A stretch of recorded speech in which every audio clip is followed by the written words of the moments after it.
Hello. Hey, how's it going? Good. Nice t-shirt you got there. Yeah, you too, man. Yeah. Oh, look at there. There we go. Got some What's beer. up, folks? How's it going? What's Well, up, Nick? Baggy has beat Mick to the punch this time Oh, with, I don't know what this is, a bunch of animals. Interesting. We have Rob's house. I don't live in a house, man. No? Oh, the hat's been turned around. It's serious business now. that's it. Oh, it's the Shadow of the Bill cast over my I face. know. All right. Man, I just watched the tail end of that debate. How was that? Well, Walker's a disaster. Warnock, I don't know if he's too principled, but he could have had better responses. Yeah, that's fair. What is this? I wasn't following this. The Warnock and Herschel Walker debate. Yeah, the Georgia senator God. debate. Yeah. Okay. Our best and brightest running for Senate, of course. I'm Yeah. assuming. Oh, yeah. There's no one good running anyway. Dude, Baggy, that's perfect. That is correct. Rob is like Stallone and over the top. You turn your hat around when you're ready to arm wrestle. That's it. Yeah, actually, I was thinking the same thing. It's a great movie.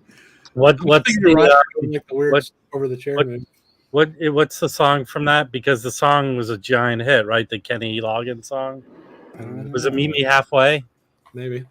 Yeah. Never thought I'd look up the over the top soundtrack. Record Head. Watched the Lee Morgan doc last night. Yeah, it's a good documentary. It is. Meet me. Oh, halfway, yeah. Look I at got you. something to show you guys. I picked up at an estate sale today. This, Ooh.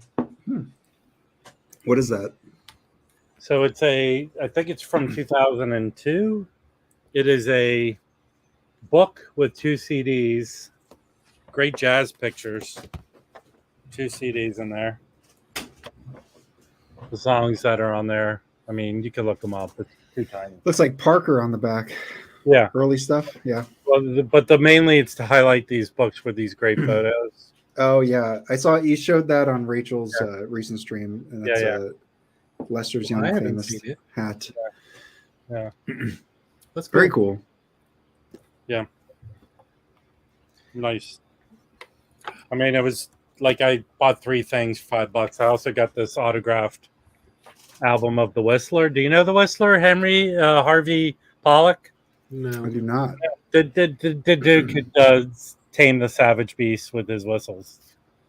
Was it signed by It was signed by him to the dead people I probably got this from. yeah. That's fair. Well, look, they're not. It's not helping them now.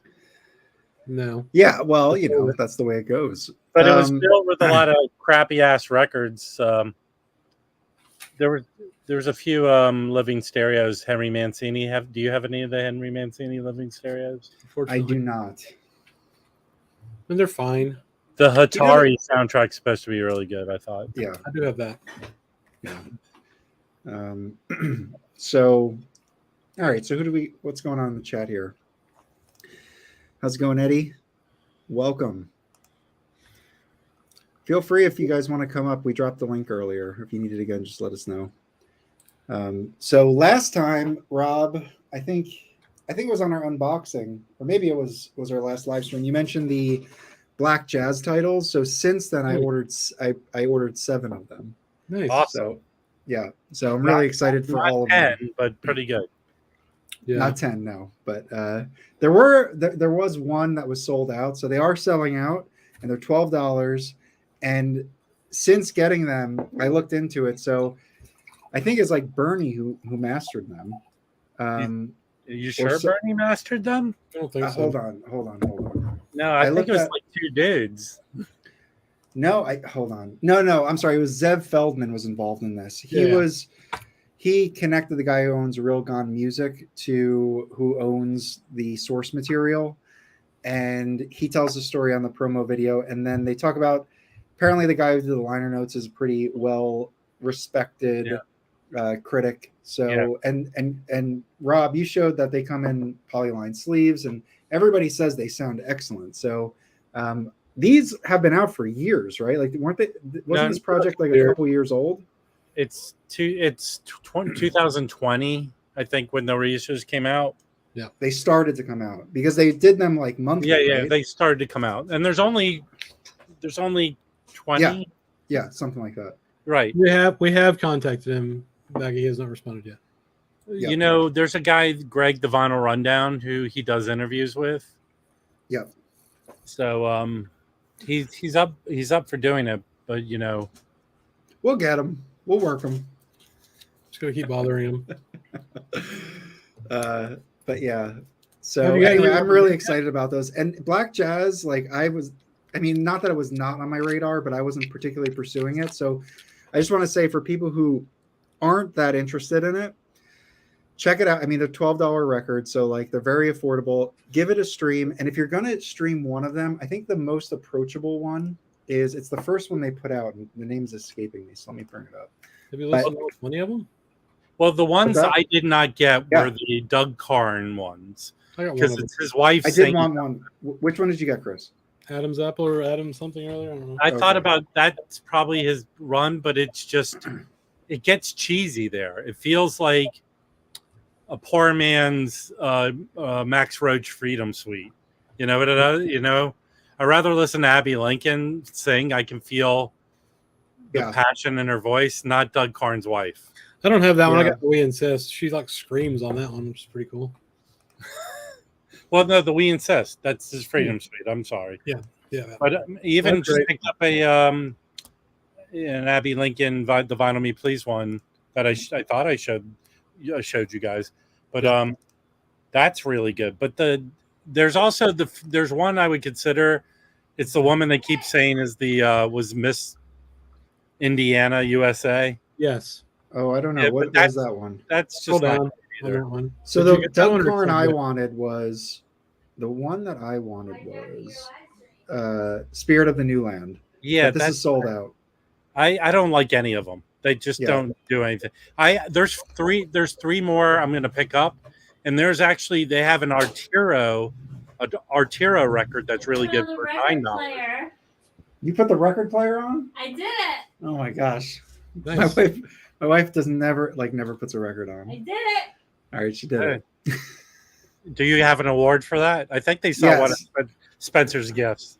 We're giving you what record did you put on? Weezer, the Blue Album. I just put on Weezer, the Blue Album. Nice, that's a good record. Yeah. But the if you go down a little lower, I will. Just 1 second. So Gene Russell, New Direction. Mm-hmm.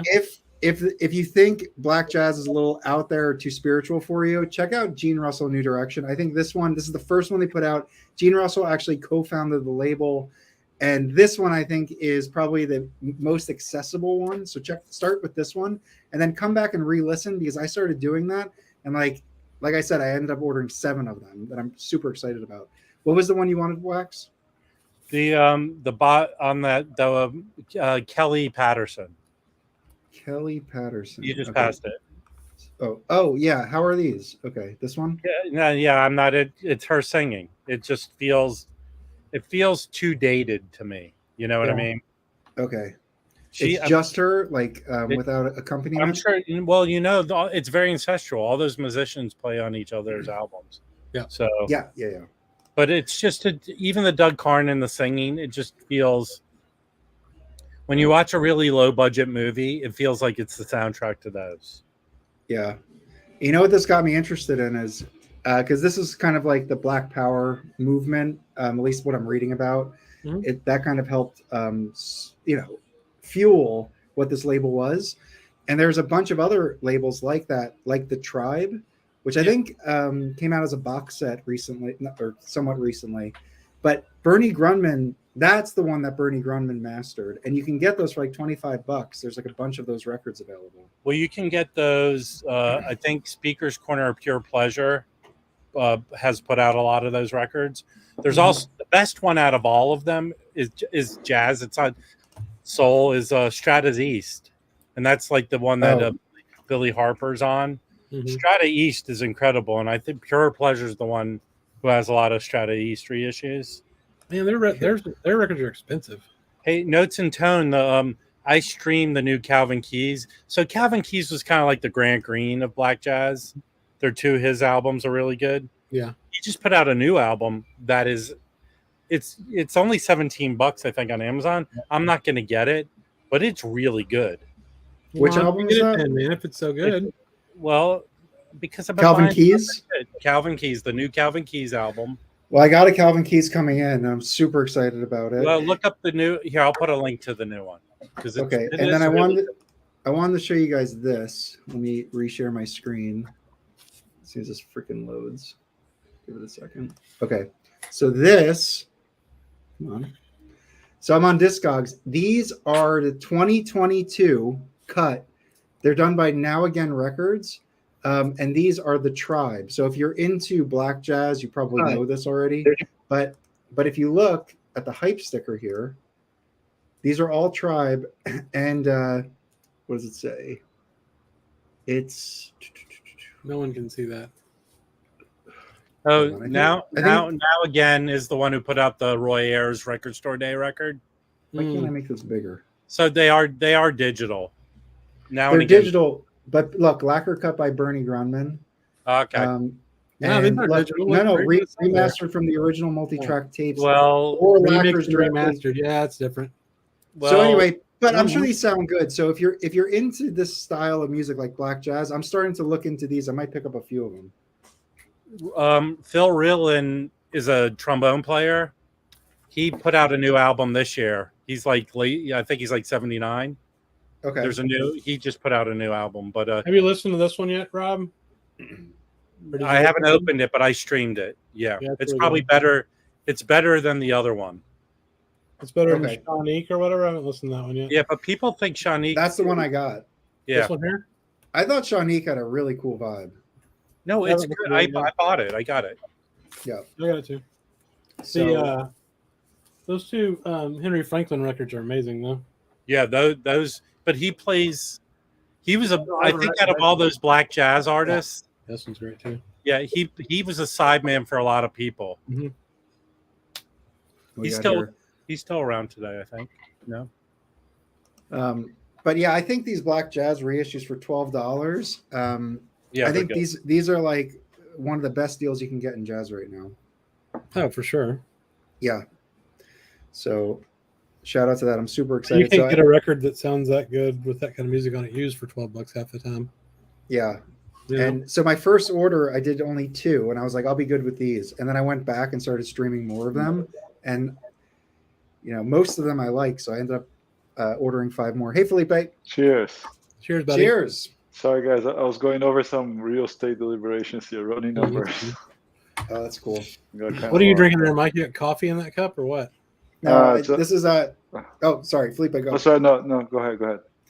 No, it's beer. I just had this coffee cup here, and I prefer to drink out of a cup, so it was just drinking beer out of a coffee cup. Well, it's on my desk. I've been working all day like a dog. Yeah, me too. So that's cool. What are you drinking, Felipe? Dogfish Head. 90 minutes? 120. Oh wow! Oh my God, I like Dogfish Head. I don't like It's that great. 120. It's like drinking baby aspirin. Yeah, it does the job. It does the job, that's for sure. Dogfish Head did a bitches brew. You guys know this? Yes, I know. I had it. So back in the day, they would make like this 70, 50 bottles, just like wine bottles, like special editions. They're like a Bitches Brew, the Bird on Bad on the American Beauty, a lot of stuff out there. Yeah, it makes sense. I never got that. Yeah, so like Bitches were like nice. I don't know. I actually don't know if they're still making those. It's kind of No, they're not. I don't think they are. They had like a reality show about that guy in the brewery. Oh yeah, I watched a couple episodes of that. It was cool. Good streams it gets, man. Huh. Yeah. I love that record though. It is great. Great indeed. Detours in Unconscious Rhythm is also excellent. So Calvin Keys record. Yeah, it's that. Even though it was pressed in 2001, It's still a current pressing of that. Oh wow, that's cool. But I will say this: that new Calvin Keys record sounds like black jazz. It's a It's in for $17. That's a sweet deal. Oh, yeah. well, even it's. I recommend streaming it. It's really good. So, Do y'all have any crisscross jazz stuff? I was looking at some of that yesterday. No, I don't. No? No. What do you got? The guy who almost cut his hand off. I want to get his album. I ordered that on Amazon. It hasn't come in yet, but I got this one from Record Store Day. You make it big. Yeah, I remember the cover, but I didn't get this one. Does that have a jump around on it? What's the song? No, it doesn't have jump around on it. It's wrong. Yeah. It's hilarious.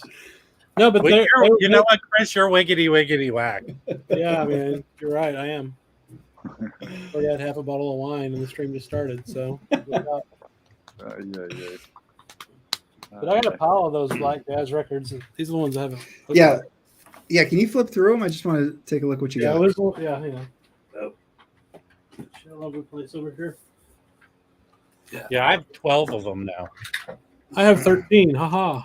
Well, pick it where the sun don't shine. So we All got right, so I got that one. Rudolph Johnson, Second Coming. Now that's like a spiritual jazz album. That's kind of like a Alice Coltrane or even like a Love Supreme. Well, the other one where he's sitting cross-legged with a flute is more like that. I feel. Okay. Yeah. There's two Rudolph Johnson albums. I did not get that. For some reason one. they put the cover on the back.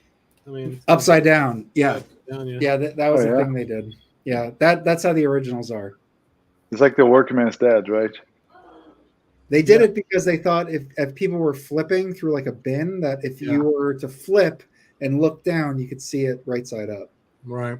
There was science behind that decision. This one looks a little bit different. I mean, Well, the label only lasted 4 years, so it may have not worked. Yeah, it's true. No, they quit doing it. This one doesn't have that. Yeah. This one was really interesting. I haven't listened to it yet, of course, but it looks different than the rest of them as far as the packaging goes. Yeah, I'm gonna buy the rest of them. I was on the fence about that one. I didn't initially order it. Yeah. I didn't get any of the Walter Bishop. Oh, those are good. Oh God. He's a piano player. I did get this one. This one was pretty great. Powerhouse. Yeah, I was streaming this. I didn't get that one. When I first started streaming, like the first song, I was a little skeptical, and then like 20 seconds in, I was like, I'm buying this. Probably gonna listen to this one next because that other Gene Russell album is just amazing. Yeah. I will say that first Gene Russell one, whatever it was called, that is the one. If you want to get into black jazz, I think is a good entry point. Yeah. Just order 10 of them; they're cheap. And then here's that other Calvin Keys, and then the one Doug Carn I got. What's on the hype sticker? What does it say on the hype sticker? Well, they're all different, kind of, but this one says Doug Carn's climactic 1974 release for the Black Jazz label, newly remastered, liner notes, featuring an interview with the artist. So some of these guys are still alive. Oh yeah. Or were at the time of the repress a year or two ago, or whatever. But they're digital, right?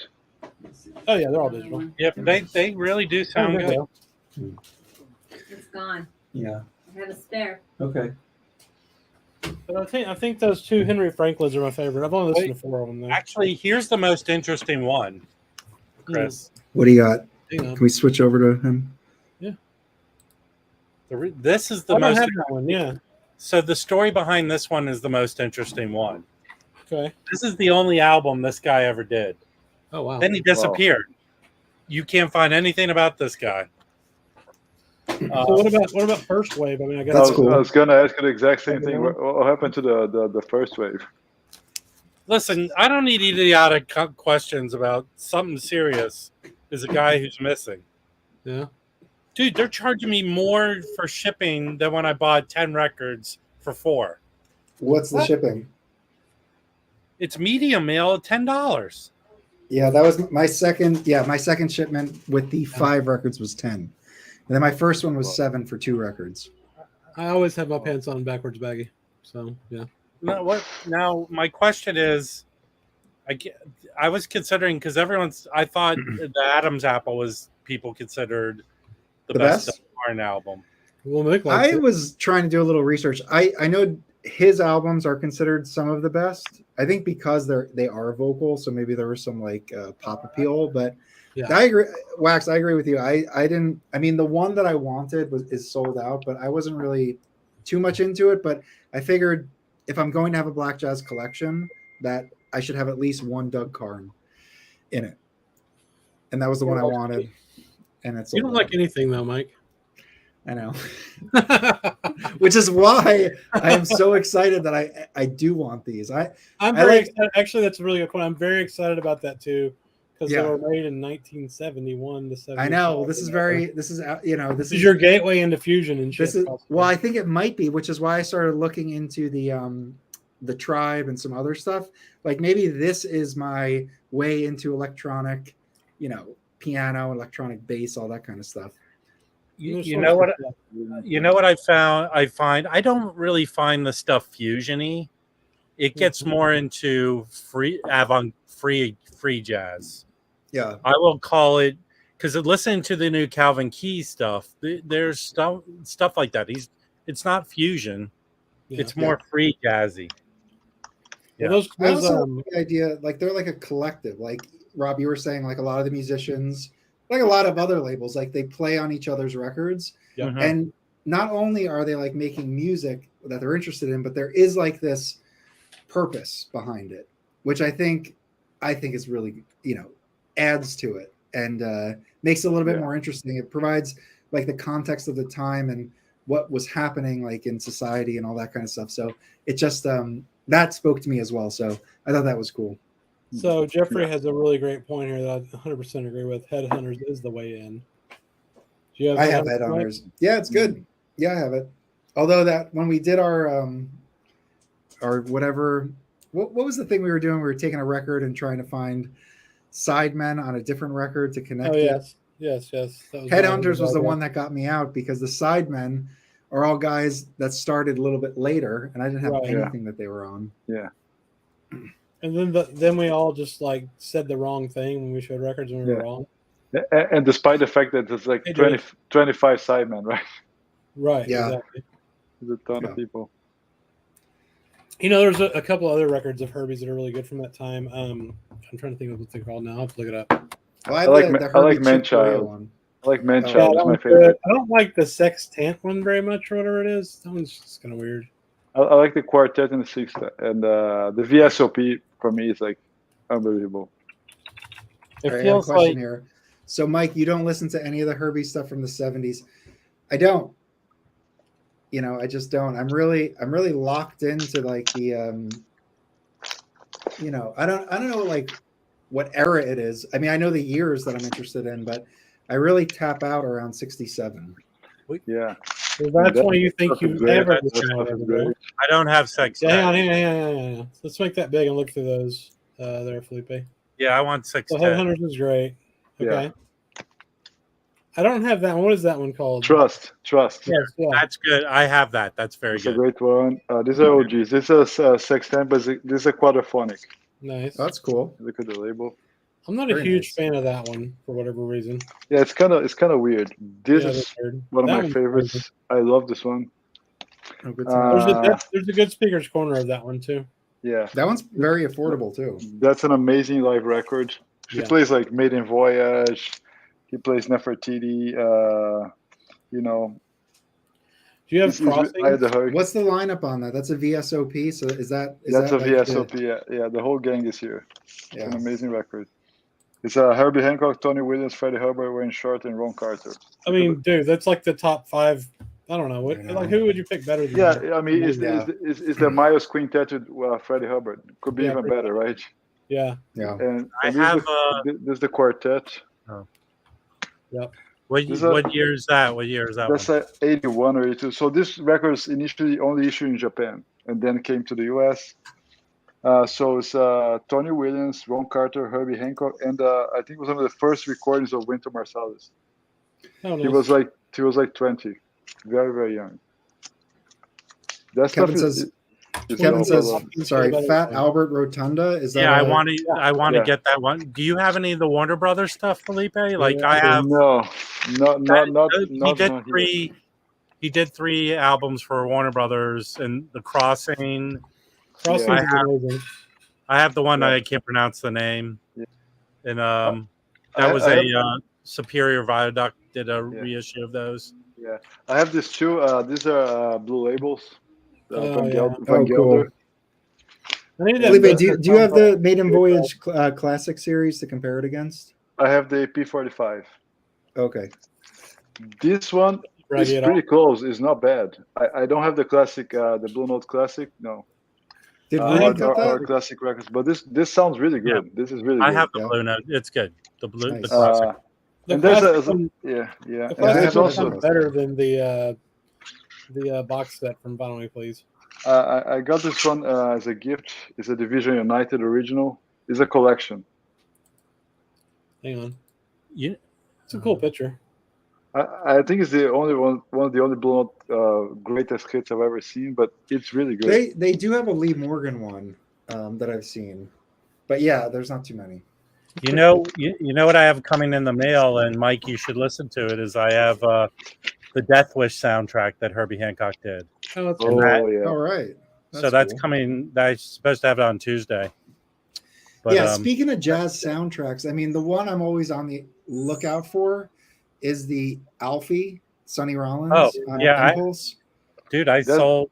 That's cheap and easy to get. Yeah, Yeah, but I want an RVG. I want an RVG stamped one, and those are not. Yeah, I have that. Those Yeah, actually so- are getting very expensive when they come online. At least when they come online. I think I got like $20 for this, 25. That's Is an that- original. OG, nice. Yeah. There's one at my local record shop, but it's not RVG stamped, and because of that, I'm refusing to buy it. Yeah, exact You same guys are thing. Yeah. killing me. How do you I like had that record? I went to an estate sale, so it was a dead lady's record. Oh, very nice. how do you know it's the lady? She was dead, so she didn't care. Her son Was she sold it. there? Was her spirit there? It smelled funny in the place. Old people stink. Yeah, Van Gelder, there it is, right there. Oh, Thank you. I'll give you $20 for it right now. How much are they going for? You know what? Dude, they're expensive. You know what pull I it up. had? I had there in the 80s. So Patrick, the vinyl archivist for me, that Universal did a run. They were digital, and it seems like all of them were promo. So I had an Alfie that was a promo, but it was on that vinyl that technically is the super Oh. vinyl now that you can see through it. Oh, So gotcha. they did a Okay. run of those. It's the ones that SRX vinyl. Mhm. Okay. There's a whole run of 1986 Impulse titles that are on that vinyl, but they're digitally mastered. Yeah. You I can have get a- VG Plus. VG John Plus. Coltrane, Johnny Hartman one right now. Yeah. Yeah. So my outfit was VG Plus. I just checked $30. $30. Okay, let me see. This Ship. is VG Plus Plus. Let me see What? what mine is. Plus, plus, plus. Plus Plus Plus. I mean, Okay, let me they're share my $6. screen. Let me share my screen. More. Let's take a look at this. Hold on. Let me do this. Give me a second. Okay, so this is the first mono press. We're looking, probably $40. I'm not going to dive into this. The first one's $32. I'm assuming that's probably like, VG minus G plus. So you're you going to don't spend like, mono, though. but it's a mono. What's up? There's a lot more stereo ones available. It looks like. Yeah. I think mine's stereo. Yeah, hold on one second. I don't Yeah. see Yeah. it. Mine's stereo sounds pretty Sure. good. Yeah, I don't see it here. You can come in. I don't want to come in. Oh. All right, let me look at the okay, so stereo. This is first pressing stereo 1966.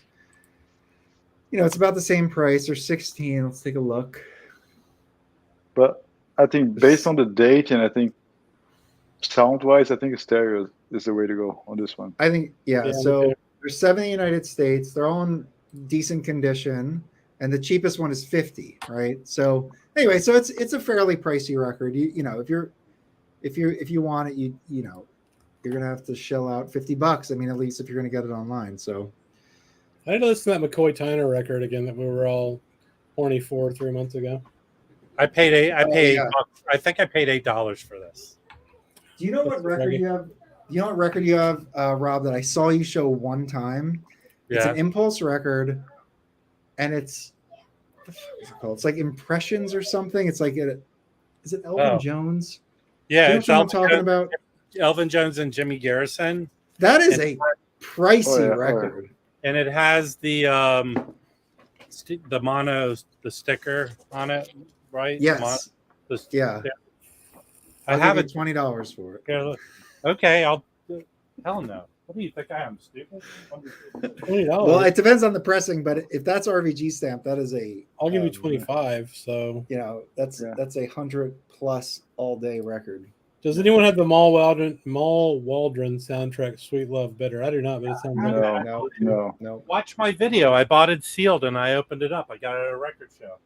I I just have got like an index of your videos inside my head, man. Hey, Now look, another I'm soundtrack. falling over everything I do. Ellington had a soundtrack in like '58. You guys know which one I'm talking about? I think so. Yeah, I forget the name. It's like I can't I remember. might have a copy of that actually. Man, come on. See if you can find it. That is there's a copy of that in my record shop, and I wasn't sure if I should get it or not. Yes, it's a Duke Ellington record. You should get it. I know I don't have enough Ellington. Until you have like 4,000 records, you don't have enough. Trying to keep it manageable, and all these damn rock records are getting in the way. Sit on me. Hey, put on Weezer. What? Yeah. Put on Weezer. You know what annoyed me is I bought whatever copies available, just like UME copy, and then like a week later, MoFi like repressed it, and I would have definitely picked up that one. So I was kind of upset. And I heard that MoFi is like the best selling MoFi there is. Weezer Which Blue. one? We have a problem for you, Mike. The Here, Weezer you read this comment. Okay, Jeffrey. Mike, still haven't forgiven you for comparing my favorite male jazz vocalist, Little Jimmy Scott, to oh God. The record I was thinking of, is it on Bethlehem? No, it's on Savoy, right? It's a Savoy record. I remember it came up, it was like buy it now on eBay. It was like very clean, good copy, and I was like, oh, this looks interesting. And I played it and I was like, this sounds like a little boy's voice. I couldn't get into it. His name is Little Jimmy. Also, I mean, maybe it's Savoy, so maybe it was like an early. Hey, Jack. Another Real Murder, yes. Thank you. Yes, That's it. thank you, Jack. Love Hey, you. Jack. Is it Vinyl Me Please that has it, right? Oh, right. Yeah, I Which think one was it? Vinyl Me Please. Yeah, Another Real Murder. Oh no, they have. Is it Vertigo? They have some Duke Ellington. I'm pretty sure I have a copy of that somewhere in the pile of crap I haven't filed yet. Oh, look at that. Oh, Jeffrey's schooling me right now. Number one, he's telling me it's Savoy and Van Gelder and Mingus is on it. You gotta get it, Mike. So I don't know. I don't think it's that common. I think I may have missed out on it. I don't know where that Mal Waldron is, but it's pretty damn good. Yeah. But it was sealed. I think I paid $30 for it sealed. Well, OG brand, yeah. But let me do some advertising. Let's see if I can find it. Do you have T-shirts? Felipe, show everyone your T-shirt. You have to like stand up and model it, man. Come on, okay. like Mazzy would. There you go. Yeah. Well, this is new VC stuff right here. Yeah, exactly. This is VC stuff. We're the first to do a channel in a trio. Now the first ones have T-shirts, and everybody copies what we do. MD, I am not planning to go to that. I wasn't even aware of it. So if you could provide details, maybe I will check it out. You should go to it and make a video about it. Yeah, maybe I will. Although I'm gonna have to freaking work this weekend. Oh man, 5 o'clock hit, and all of a sudden my Slack was like, "Hey, can you jump on a call?" There you go. Weekend? Oh man, There's 5 also- o'clock hit, and all of a sudden my Slack was like, "Hey, can you jump on a call?" There you go. Weekend? What is Oh happening? man, There's 5 also- o'clock. Yeah, I had the video open. I'm sorry. Oh, that's okay. But I just posted the link to my video of me opening the Mal Waldron album. Oh, Gotcha. Also, Rob, your recent video I feel like is brilliant. Yes, I thought about it because I like watching those. Those videos make a lot of money for people. I've Yep. seen like how to make those videos, Yep. So, but I saw that and I go, I need to get 2,500. Yeah. Oh, 1,500 hours of watched Yep. to monetize. So I just thought, hey, but it was a pain in the ass to make that video. You only need Yeah. 1,500 total, or what? You have probably less than 1,500. But I mean, Are we monetizing? I'm not trying to monetize. I'm just saying Could be, yes. you get to 1,000. I'm not going to get to 4,000 hours making 30-second videos. So No, you should it's go. You should impossible. go check out our super chat, Rob, and test it to see if it works. Yeah, actually, I haven't been on the YouTube. Do we have? We are supposed to be monetized. Is that working? Yeah, it's working. Is it there? Okay, cool. I mean, nobody's giving us any money, but you know. Hashtag new VC. Yeah. The only reason we're monetized is because Felipe's 3 videos are like the biggest videos we ever had. Yeah. Oh man. By the way, there will be a second part and third part for the Morgan videos. I'm just wrapping them up. Oh yeah. Yeah, those are pretty cool. Those are pretty fun to read, and again, guys, I think this applies to everybody because it applied to me. I just had so much fun going through it. What is this? What is this? Wait, is hang on. Wait, is that just a comment or is that an actual thing? No, that's an actual thing. Did we get a dono? No, Yeah. we didn't. Thank you so much. First dono, Baggy. You have to look at the YouTube channel. It's like this cute little dog with hearts and it's dancing. That's so All cute. right. Okay. Yeah. Thank you so much, Baggy. That's awesome. Very cool. Sorry, Felipe. We have to talk about the donos as we've learned. You gotta respect the dono. So I really enjoyed that your first episode of the Lee Morgan story. It was really cool. Yeah. What's the name? What's the book that you were reading about him? It's called Lee Morgan: His Life, Music, and Culture. Not necessarily in the order, I don't remember. Sure. But it's great because it's almost like an academic work. And I've been reading. I read some books about Miles. I got Herbie Hancock, Dexter Gordon, Bill Evans, everything lined up, and I'm going through Lee Morgan now. And no matter what we watch on YouTube, people talking, guys, go read because that's the only way you get deep into it. You learn about it, and it becomes everything makes sense because you just buy records. Oh, I got like this, and this Lee Morgan. So what the context? When did they come? How awesome, are they recorded?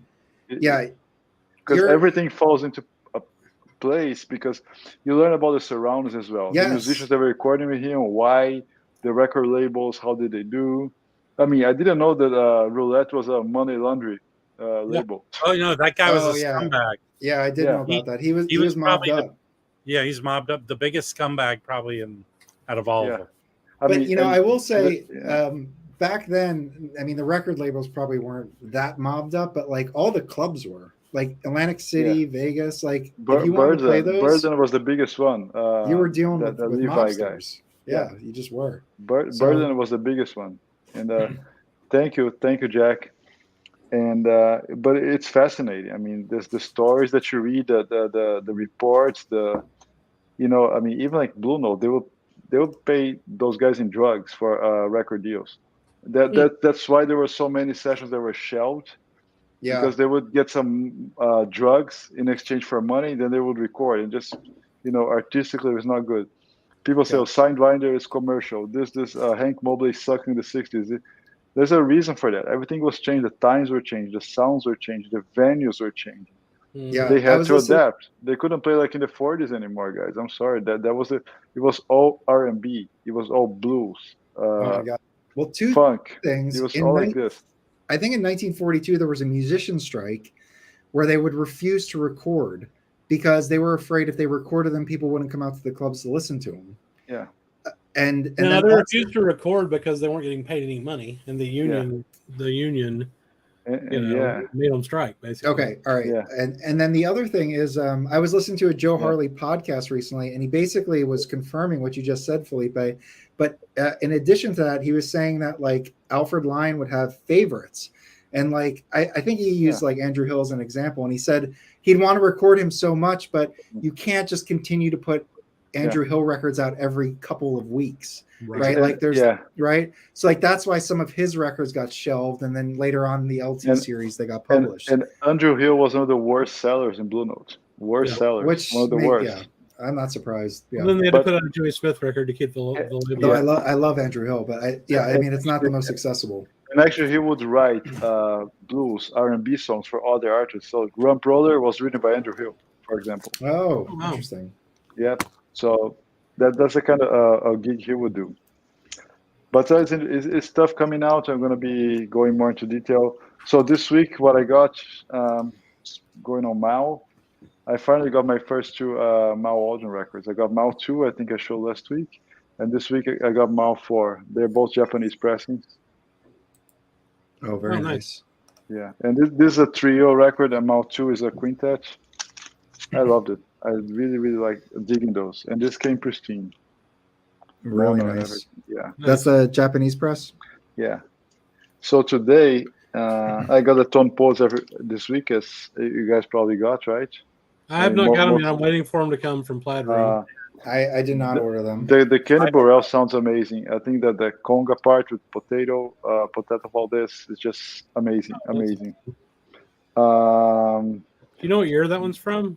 I think, let me see. Which Kenny one? Burrell is 57? No. It's a Yeah, 1500. It's a 1500. It's an early one, yes. Oh, Yeah. wow. Oh, I got it here. It's I think it's 42. Kenny Burrell, 1542. Because they have an issue with the label, right? They Don't know. They got We got a 43 don't here, know. 43 here, and 23 here. Yeah, they did have the wrong label on that. Yeah. In Thank case you you. blow a gas in your pinto, pre-deno in effect. Thank you Very very good. Thank you. But yeah, You know but so we really live on a train, so every little bit helps. so that was 1543. I finally got today 1541, which is a kind of rare record to get. Yeah. And if you guys look at the first pressing on Discogs, it's ridiculous. There's one record, yeah. the guy is asking for 8,000 euros. Oh, good. Those Lord. Mal Waldron records go for incredible money. Yeah, but Oh, I no, have the twofer that has Mal 1 and Mal 2. I was looking Although at that. although it's expensive for the twofers. Yeah, $50 it's still Oh no, yeah. Oh, but the one I'm talking about is because Borel is 1543. I'm talking about 1541. Oh, I'm sorry. Okay. Yeah. Okay. Yeah, I got this guy. So there's one OG mono on Discogs for 8,000 euros, which is about $7,700. Yeah. I got this one for not cheap, but was not that much. There's a Japanese with Obi 1541. It was my grail. I was searching for this record for so long. Yeah. That's a big boy. That's volume 2, and that's amazing. The difference from Indeed to this one, Indeed and Introducing is brutal. Well, I think Indeed. I mean, they have the Music Matters Jazz. I think it's still available for $125. Yeah. I think. And I was looking into it, and it's his first lead record, and Yeah. I didn't like it. It's a weak record. Not It's to a be weak harsh. record. Yeah, No, not to be it's a harsh. weak record. Very inconsistent. There's no musicality in there. He's just throwing notes, basically. I'm sorry. Nicole, it's the new VC rules. We just have to abide. Welcome, Nicole. Hey, Nicole. Nicole. And so yeah, this 1541 I got today. There's some more stuff coming tomorrow. Those pink records, right, Mike? They're coming tomorrow. Which ones? Those pink records. What pink records? What do you mean? The Cats and the Sonny Rollins. Oh yes. Oh yeah. What is that? Felipe got a really nice package coming in. They're coming tomorrow. The Cats, the Prestige Cats, and that's a blue label. I think it's a second or third pressing. Yeah. Oh, okay. Van Gelder, and the Sonny Rollins. It's a New York pressing. Life. I think it's Village Vanguard or Burden, somewhere like that. Yeah. Whatever Even the OJC of the Cats goes for like $100. I mean, it's a rare record. Let me share my screen here. The sun. So, you should see that Sonny. what's up, Rob? No, keep going. Well, okay, so this is the Cat. So let's look at it. This says Alfie. Yeah, it's still Alfie. Oh, I'm sharing the wrong screen here. Okay. Jeez, man, come on. I only have one screen, man. That's very fancy. You only have one screen? Here we go. The Cats. Hey, the zoom is correct too. This is awesome. Okay. So we got Louis Hayes on drums, Doug Watkins bass, okay? And then Tommy Coltrane. Flanagan piano, so that is a killer rhythm section. You got Kenny Burrell on guitar, John Coltrane tenor, and then trumpet. I'm not familiar with who this is. Idris Suleiman, he's awesome, man. Oh yeah. What's he on? Let's see. Discography. Zoom in, bro. Nobody can see. Oh, sorry. Let me do that. Oh, nice. Three Trumpets is a great record. I've got that record. Three trumpets with Donald Byrd, Art Farmer. That sounds killer. Interplay for two trumpets, two tenors with John Coltrane, Bobby Jaspar, and Webster Young. I'm a huge Bobby Jaspar fan, and I can never get any of his stuff. Did you see that one I posted on Instagram? Which one? Let's see if I can find it. Okay, so how do you pronounce his name? Idris Suleiman. Idris Solomon. Also Roots on New Jazz. No, I can't find it. Americans in Europe on Impulse, The Camel on Columbia. He has Steeplechase records that are led. He worked with Gene Ammons, Art Blakey, Clifford Brown on Memorial, the Prestige album. I have this record. Teddy Charles, I'm not too familiar with. Anyway, so the Cats. That's what Felipe got a copy, and it sounds like it's an early pressing, and it's I'm sure it's going to be great. We have a very important comment in the chat that you should pay attention to, Mike. Okay, what is it? Weezer is definitely still cool. I like Weezer. I like Weezer. What do you got there? So this is a 1987 of the whole That's it, yeah. Village Vanguard. Oh, cool. It's on this Heritage, which is Manhattan Records, which did all those 80s Blue Notes. Okay. Yeah. Is it a DMM? It's not DMM. This, I don't know. I guess maybe this was an offshoot of their doing this Jazz Heritage thing. I don't know what it was. It's not DMM. But this is good. I mean, it sounds really good, and it's you don't have to get the two separate. Right. That's awesome. Yeah. Buddy Holly is a classic. Yes, agreed. Yeah. In my garage too. I love In My Garage. Look, there are a couple of songs I used to play on Rock Band all the time, so they all got stuck in my brain permanently. Yeah. Do you remember? Does anyone remember when Rivers Cuomo, about over 10 years ago, freaked out and dropped all his music on the internet for free? I downloaded all that stuff. I downloaded all. I downloaded all live recordings there. Yeah. Yeah. Can I show stuff I picked up? I'm not sure. Let me show this. I have new pickups. Do we want to do a round of new pickups? Yeah, I'll start. Look at this, Mike. Okay. Very nice. Now, what label is that on? It looks dubious. No, it's not dubious. It's Jazz Legacy, but it's on Inner City. Oh, okay. Oh, they did like this. Very nice. I guess they did. So, who's all on that? I don't know. Well, you have the records.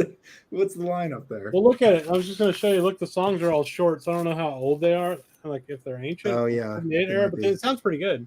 Oh yeah. Yeah, there's a lot of records. Looks like a Ramones record. My wife, yeah, exactly. Looks like a Tommy Dorsey record. My wife bought this for me at Euclid Records in St. Louis, which is very cool. But who else on here? There's a bunch of people. Hang on, let me make myself small. Is it? It's a compilation. Yeah, it's a comp. I think it's from a couple of different, like 4 different sessions. You got Bobby Jasper. I'm looking for anyone whose name I actually know, which is 0. So it's a bunch of guys I've never heard of besides Bobby Jasper. Now, are those recordings in Europe or are they in the States? Yeah, for sure. Oh yeah. Yeah, he was in the late 50s, early 50s. He was definitely in the Inner City. I don't know if it was. I guess it was a American label. I don't know that much about Inner City. I know Inner City. Majority would do the imports of Steeplechase records. Oh, okay, cool. And so a lot of this, if you can't find Steeplechases, a lot of times they were issued in the U.S. under Inner City. Yeah, I've got a Lee record like that. I think is that a McLean Dexter Gordon record, right? That's the case, Rob. I have that one, and then Eric Dolphy. There's a few Eric Dolphy Inner City records. Yeah, I think so. Eric Dolphy. I just got the one I picked up, the Camel. Now, will the Inner City records also be Steeplechase, or are they?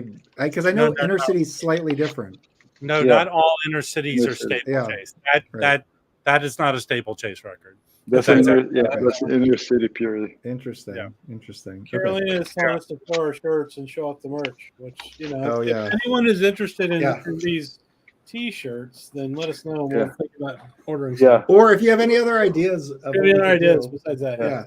Yeah, you can get the T-shirts for the price plus for eight extra dollars. We can send them washed already, ultrasonically washed.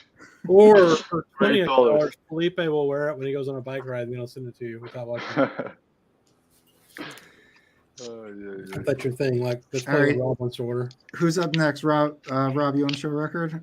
Well, I'll show I picked this up Inner City, but I think I'm going to get rid of it. And it's, I thought it'd be a little more avant-garde-ish, Yeah. Mm-hmm. more straight up, but it's not an easy to get record.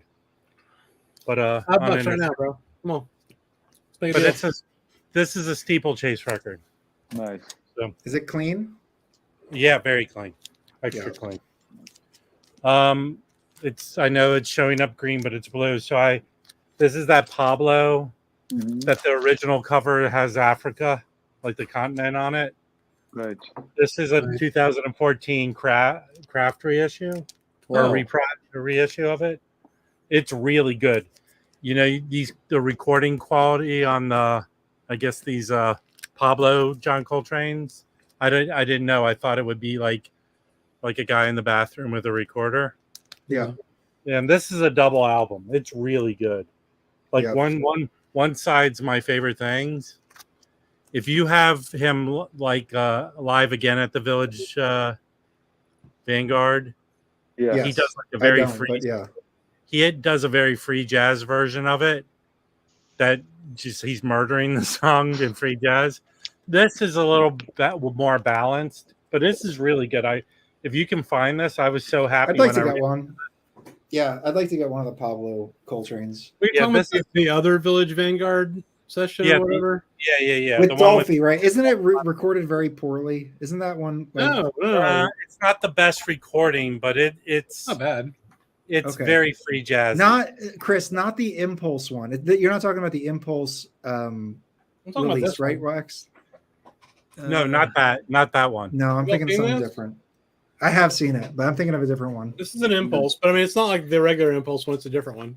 There's another one with Dolphy that's like not a great recording. It's Pharaoh Sanders is on it. It's I found this is mint. The cover and the record mint. It's awesome. Yeah, and this is awesome. I mean, this out of everything I found the other day, this is just awesome. And it's not his quintet. It's just him with a lot. Both sides are all different artists, but it's really good. Cool. That's pretty cool. And I want if I could dress a certain way, I want to dress that way. That's pretty funny. He was a snappy. Not only adding my comment highlights. No, I was about to say he's not wearing his cape. All right, so Nicole has a house concert coming up Tuesday. It's a duet with Joel Leandre, and William Winant. Is that at your house, Nicole? What's a house concert? That sounds fancy and awesome. Are you going to someone's house? Are you going to Rob's house? Is there a concert at Rob's house? There's a concert every night in my house. That's not the kind of concert anyone wants to go to, man. It's a solo with a horn. I told you guys about this one when we were before, Yeah, I have it ordered. Yeah. This sounds beautiful. It's not a Nautilus. I guess they just distributed it, but it's a direct to disc, direct cutting. Cool. Yeah, really good. It's Bud Shank, Roy Brown. I don't know how many albums these guys did. Shelly Maine. You know what, dude? That's Shelly Maine, man. He's distinct. Oh, and that's the guitarist Felipe, right? Oh, Laurindo Almeida, yes. He's actually, I don't know if he still is. He used to be married to Flora Pruring, the pianist, the saxophonist, I'm sorry. Shelly Manne also had a hole that he was very proud of. Well, he showed it to anyone who wanted to look at it. I found this OG. I've got that's a good record. That's a cool one. Yeah, Yeah, it's not.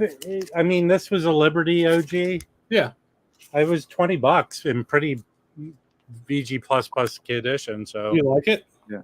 it's not his best album, but it's not a album I'm gonna throw away. Right. Yeah. I still think the Ceremony House Party are the best. These are my Yeah, favorite fair. Jimmy Smith. The Chicken Shack is also good. Yeah, this I was surprised. When I found it, I looked it up. I'm not very impressed with a lot of the albums on this Horizon label. I've never heard of that label. Yeah. It's a label I think Warner Brothers or Elektra put out for jazz. Mm-hmm. It always feels that they're not the best recorded or pressed records.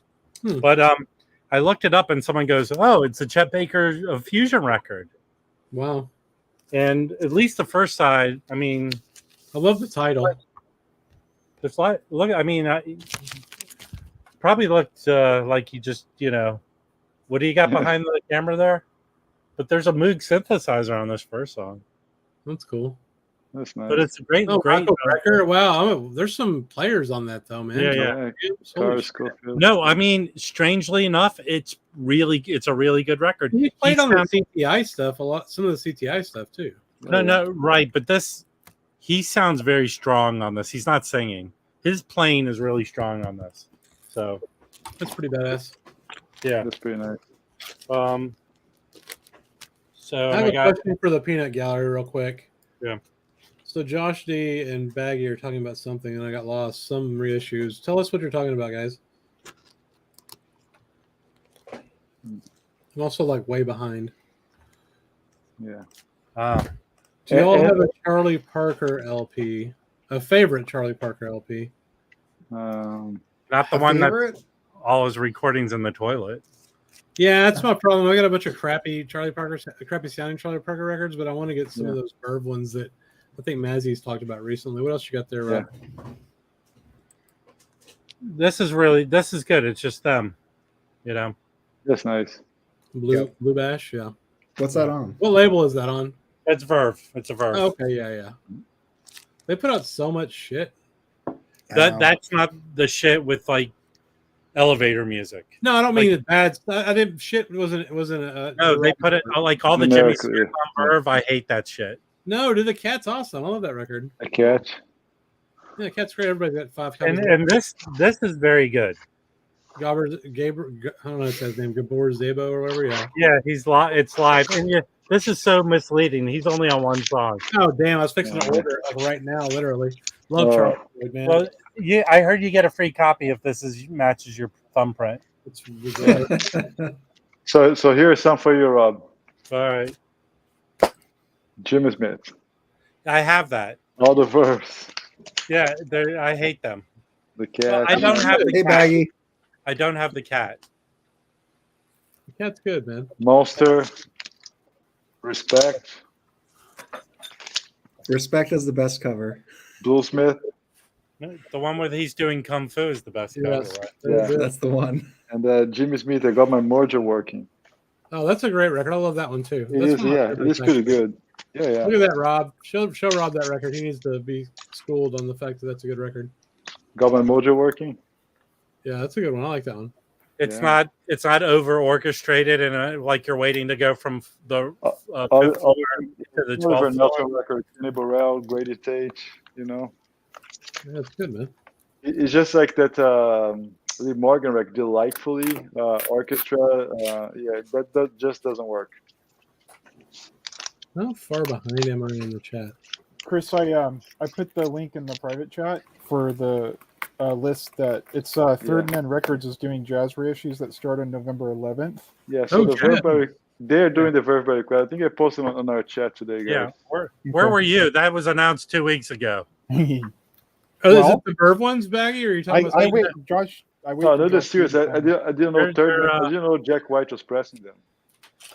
They announced two more. If you go to the You Discover website, all 4 are being issued in yellow vinyl with yellow variant covers. So there's the Alice Coltrane, there's the Roy Brooks, there's a James Brown, and what was the 4th one? James Brown, and I'll tell you the 4th one. Is that what you were talking about, Baggy? Yeah, I want to get that Roy Brooks. It's got Blue Mitchell on it. Those should be in the local record stores, right? Yeah, because Yeah. they're being everywhere. I ordered mine on Target. Oh, Mel And, Brown chicken There's a fat. Blossom Deary. Yeah. Oh yeah. There's wow. a Wayne Shorter, Herbie Hancock, Sun Ra, You put a link Space to is the them or Place. what? That's a classic. That's not till next June though. No, Oh, they announced the full line. We'll go to the link. It's in Yeah. the private chat and it has the full list going all the way to private June. chat. You can put it in the regular chat too. Here. What, how come my link I told don't me see to? Well, Josh D already put it in the regular chat. How I come the didn't link see it here. says free porn? What? Ooh, that's the wrong one. Oh, no sex, Rob. Maybe. Oh wow! I have the Kwanzaa album. Share this, Mike. Share this. Yeah, link. I'm not seeing the link. Where's the link? It's in the private chat. I It's better. in I'm not both. seeing it. Yeah. Oh, here it is. Oh, it's the vinyl me. It's the same as the vinyl me, please. Oh, what? I have that Yusuf Lateef. Quit spoiling it, Rob. All right, Why? hold on. We gotta look Wait. at the link. Mike knows how to use his Pulling it up. computer. That's a great website. What is I happening? didn't know. It's a prank. There's no actual records. All right, so Okay. the Roy Brooks beat, Blue Yes. Mitchell, very expensive record. Oh yeah. Oh, is it really? Yeah, Yeah, both of these are really expensive. It said that was they're like hundreds of dollars records. Motown's jazz label. Yeah. Or ill-fated jazz label. I guess. It was the only one. That sounds cool. I gotta check. We got this- Any of you guys subscriber of the Third Man Records? No. No, Oh no. I mean I get their I emails. Is considered that it, what you mean? I have the vault, so I'm gonna check if there's any discounts. The only thing I ever wanted from them was the Yeah. Patsy Cline. What was that This other is one, Mike? cool. This chicken fat, Mel Brown, What's an impulse? That's cool. Impulse. So, yeah, so Workshop Jazz, 2 impulses, and then this James Brown, which this is pretty cool. yeah, Oh, that's amazing. Yeah. So you know what this screams to me of? These are titles Chad didn't want to put out. fine. All See, right. So here's the list. Here's the list. So those are Holy the first shit. 4. Ahmed Jamal, The Awakening. That's a big one. That's a huge impulse. That's like a very expensive, hard to get record. Nice. Definitely picking that up. Yeah. Archie Shep Kwanzaa. I have Dorothy that. A- I have Dorothy Ashby. I don't know this. She's a harp player, right? Yeah, no, she's a jazz harpist. I hope Yeah. these aren't being pressed at United, because isn't he like No, No, partners? Third Man pressing. Third Man? Yeah, but doesn't he partners with them? No, it's Jack White's pressing them. Third Man pressing. Oh, check us out. They're redoing the Blossom Deary self-titled. Yeah, but you can. could still get that right now on Vinyl Me Please. Yeah. And I would recommend that. I mean, Yeah, did yeah, they even say what the fine. source information is for any of these? No. Alright. It's probably it comes from the tapes, but there's probably a digital process. We got a Wayne Some of it's Shorter, too, right? Footprints Live, Another Pharaoh Sanders record. That's cool. Pharoah Sanders, Black Unity, Herbie Albert Hancock. Eiler. That Love Space is a Cry? Place is a real classic. That Which one is Love Cry? Is that the one with the psychedelic cover? See what this looks like. Oh, Rob, are you going to different sell that Chet Baker fusion record, or are you keeping it? No, I'm keeping it. I'm keeping it for now until I get kicked out of my. I already messaged him and begged him for it. He's just going to give me the CD. one. So Donald yeah. Eiler, is that his brother? It says Siamese Older twin. brother. Most people don't know he had a Siamese twin. Yeah, and actually, Third Man had pressed, I think, 1 or 2 Albert Eiler records before. They're sold out, but they have done. Very cool. Mike, you need to tell your wife to watch our Jazz Burns episode. Wait, Just what part- sunrise is this? Which there should be a Space part is the 2 Place. coming. There will be a part 2 coming. Yes. There's gonna be a So part 2. Impulse reissued a bunch of Sun Ra, and people in the chat, let me know if you guys know about this, but they reissued some of the earlier stuff on Transition and what was the other label? I forget what it is, but apparently those Impulse reissues aren't very good. So if they're going to, if Third Man's going to do it, that's Yeah. pretty cool. There are Impulse titles that you can get new, like even the Alice Coltrane Journey into some blah, blah, Yeah. that you can get, but they're not very good. So, Mike, you need to draw your attention to the chat here. We've got Okay. some lessons to be learned here. Let's do it. Oh my God, Mike, you cut them off. So What happened? hurtful and rude. Oh. Yeah.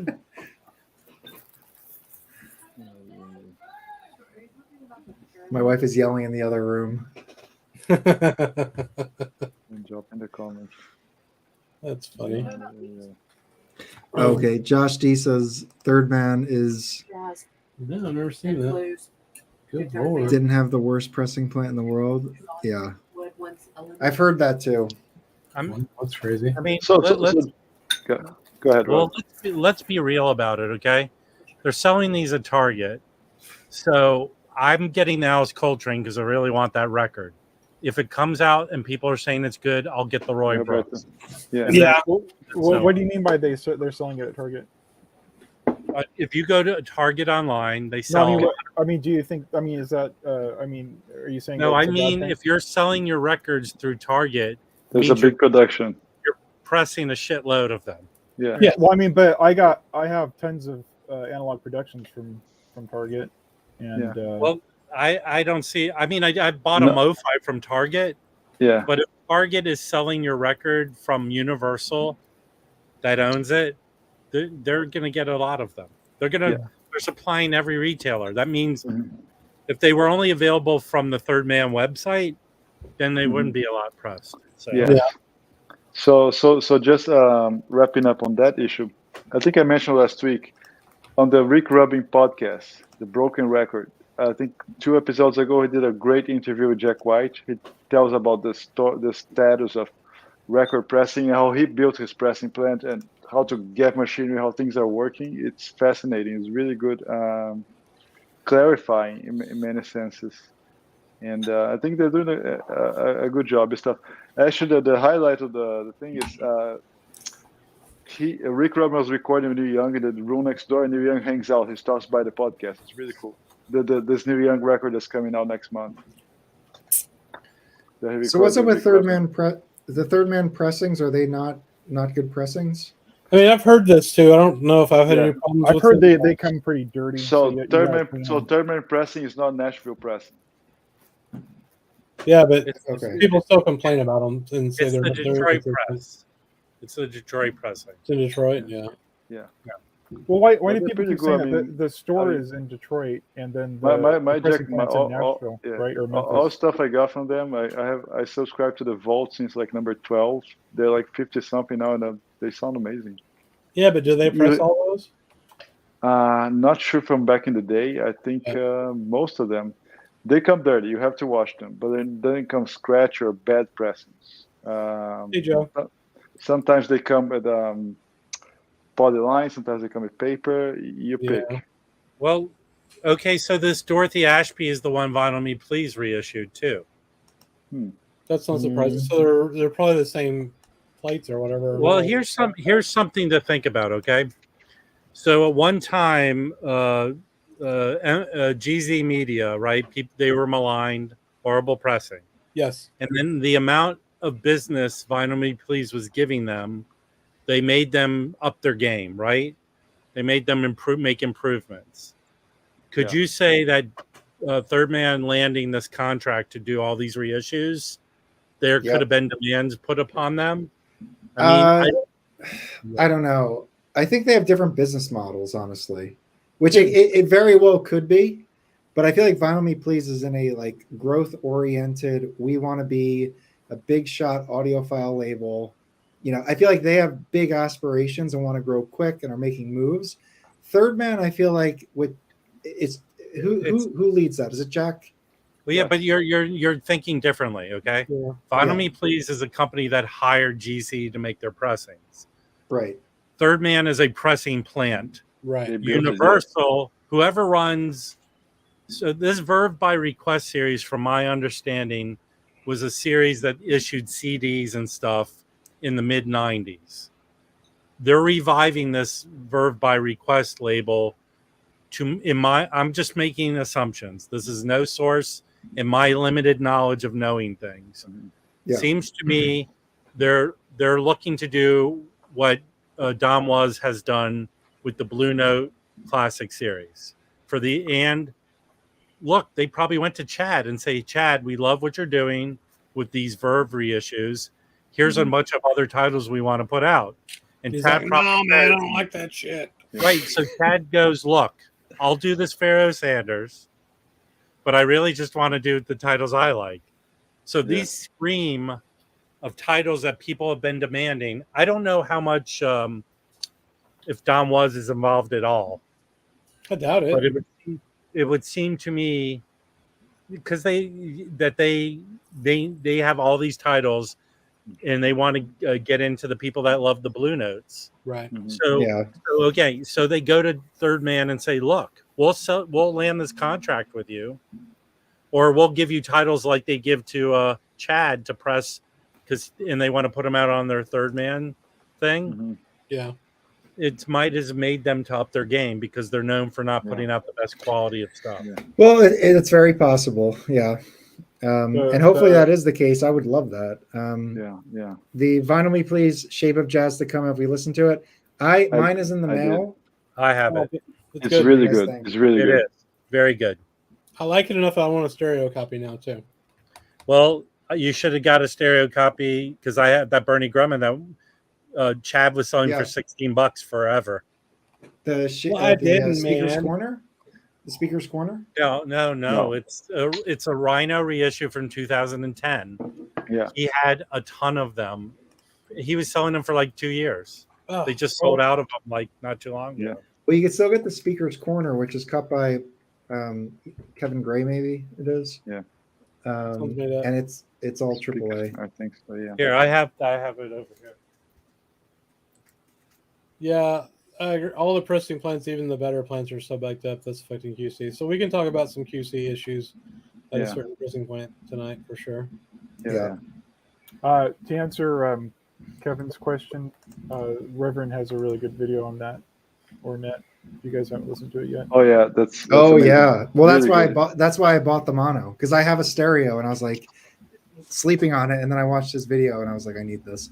It's really good. For those who don't know, Carolina is my wife, and she's in the bedroom and she's just dropping bombs in the chat right now. Nice, I love it. She was saying that you were rude to me specifically when I was trying to tell her that she should watch our Jazz Burns episode. And you just ignored me and kept talking about your stupid internet surfing that you were doing. Sorry. Did you guys say anything yet about the new Tone Poet? Yeah, Felipe's got them both. I'm waiting. I got them.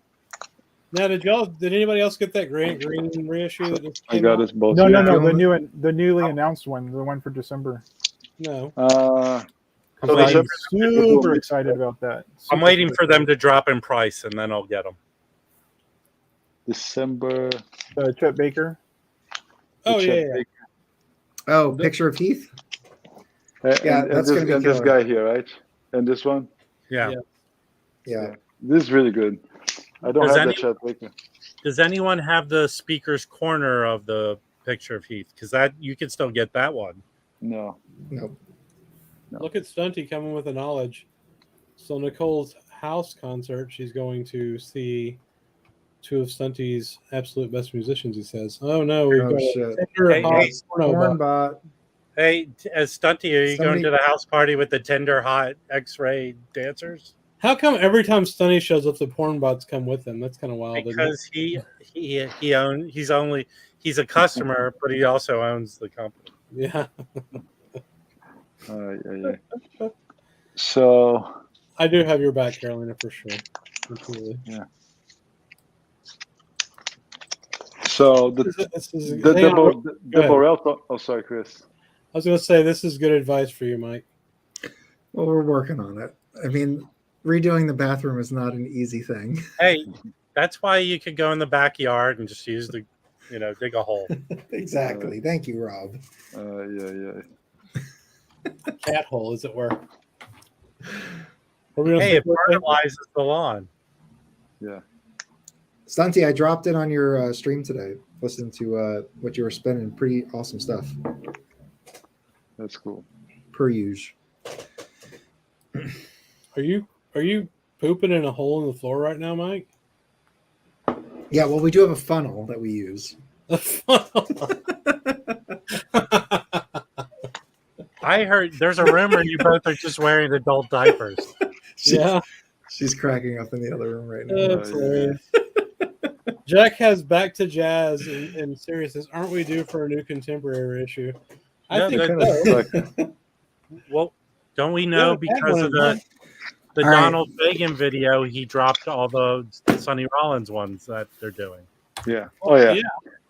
I think they had a video like showing the mastering. All those Sonny Rollins records are lying around. Yeah. But there's No, still what? How many have we gotten from that? 4 of them. There's still 2 left that we already knew about, Well, though. yeah, I mean, the rhythm anyone section. Did anyone buy any of the poll winner ones? Yes. I didn't. I did. I did. I All did, 4 of yeah. them. Although, What? I didn't get the poll winners ones. Oh, You but silly we're actually Willy. that now. I got I've that. seen- Yeah. I found CDs of all of them.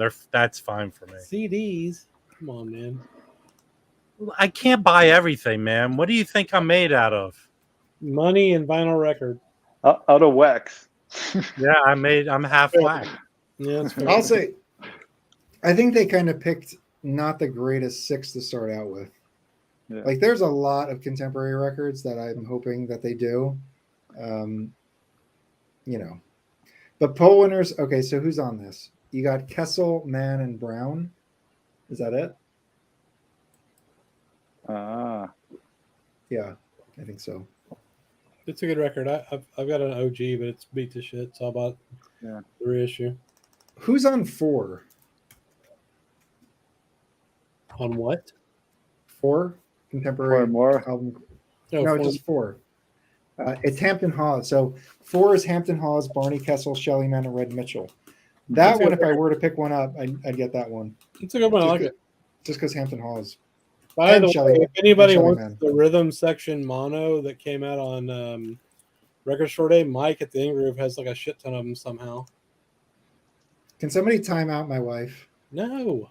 Hey, tell her this is who she'll be sleeping with tonight if she doesn't stop. I have made her a moderator, so that does not happen. Oh, Mike's Damn about it. to do. Damn Mike's it, about to Chris. do a spitting bobby. She's got power now. She's got power. all right. I do have a record I want to unbox. I'm real excited. Okay, About this. we'll start. Do the Once you windmill have thing. Like box Well, up, let me start. I'll tell you guys. Okay, so I got this off Discogs. Let me see if I can find the. Stunty, don't be horrible to anyone, especially Mike's wife. Hey, No, listen. no, Stunty. That And how do that you joke, know she's a refugee? No, that joke is contractually owned by Rachel Stream. It can't That's be used fair. here. That's fair. You can't be reusing that joke. She is an immigrant. She came over when she was 5 or 6. something like Stunty's an immigrant. He's an asshole. that. I think he would agree with you, probably. We have not had Jack Graham on the show yet. You should come up here, Jack. If you want to, let us know. We'll throw a link in the chat. Yeah, that'd be cool. Yeah. Well, you know, did they do any Sonny Rollins in the first 6? I mean, No. you know, Nope. No. You have to get My Fair Lady out before Sonny Rollins. So, you know. Oh, yeah. No, I you have. don't. I found a perfectly clean copy of My Fair Lady at a thrift store. Oh yeah, They- like yeah, $5. Yeah, I found a VG copy for like $6 up in Toronto. yeah. So, Carolina is a citizen now, Stunty, so you have to leave her alone. She's an American citizen here. Oh man, you got to be careful what you say. People take what you say and turn it into. What did I say? I don't know. Look, I thought I didn't say anything, and apparently I said something. All right, hold on. Let's see. We got Jack saying my local store has a copy of the Art Pepper Mono Record Store Day for $35. I won't buy it as they are upping Oh. the price. I have 2 already. I sold one Why for do you- $50, so I don't know.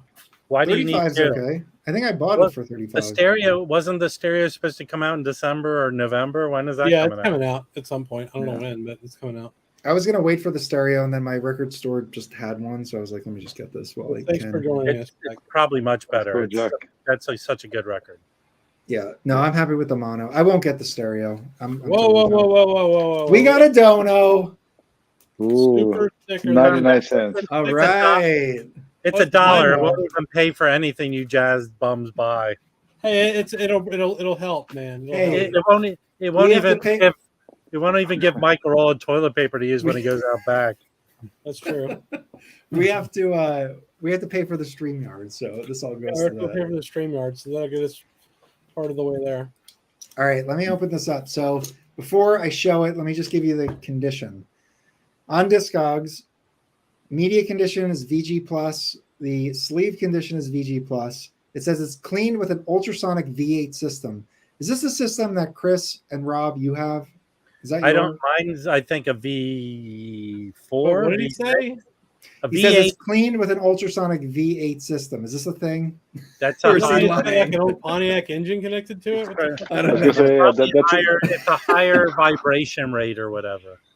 Okay, he says there's excellent. It's an excellent condition. The first 2 to 3 revolutions of side 1 have noise. Afterwards, it plays close to near mint. New inner and outer sleeves included. Okay, and then order 3 or more, you get free shipping. We Does have it have another donut. Does it have a Minute. Does it have a 4-car garage? We have a donation. Fix Mike, our- you just got. Oh, we got a a. dono. Thanks, hon. Yeah, you just got your first contractor gig. Yeah. There we go. All right. While you're opening that up, Stunty has a very serious question. Chris, What do can we you got? be a turned citizen refugee? Yes, you absolutely can, which is what we're worried about here in the United States, becoming refugees. All right, we got a little desert vinyl insert here. Very cool. Is that the store or what?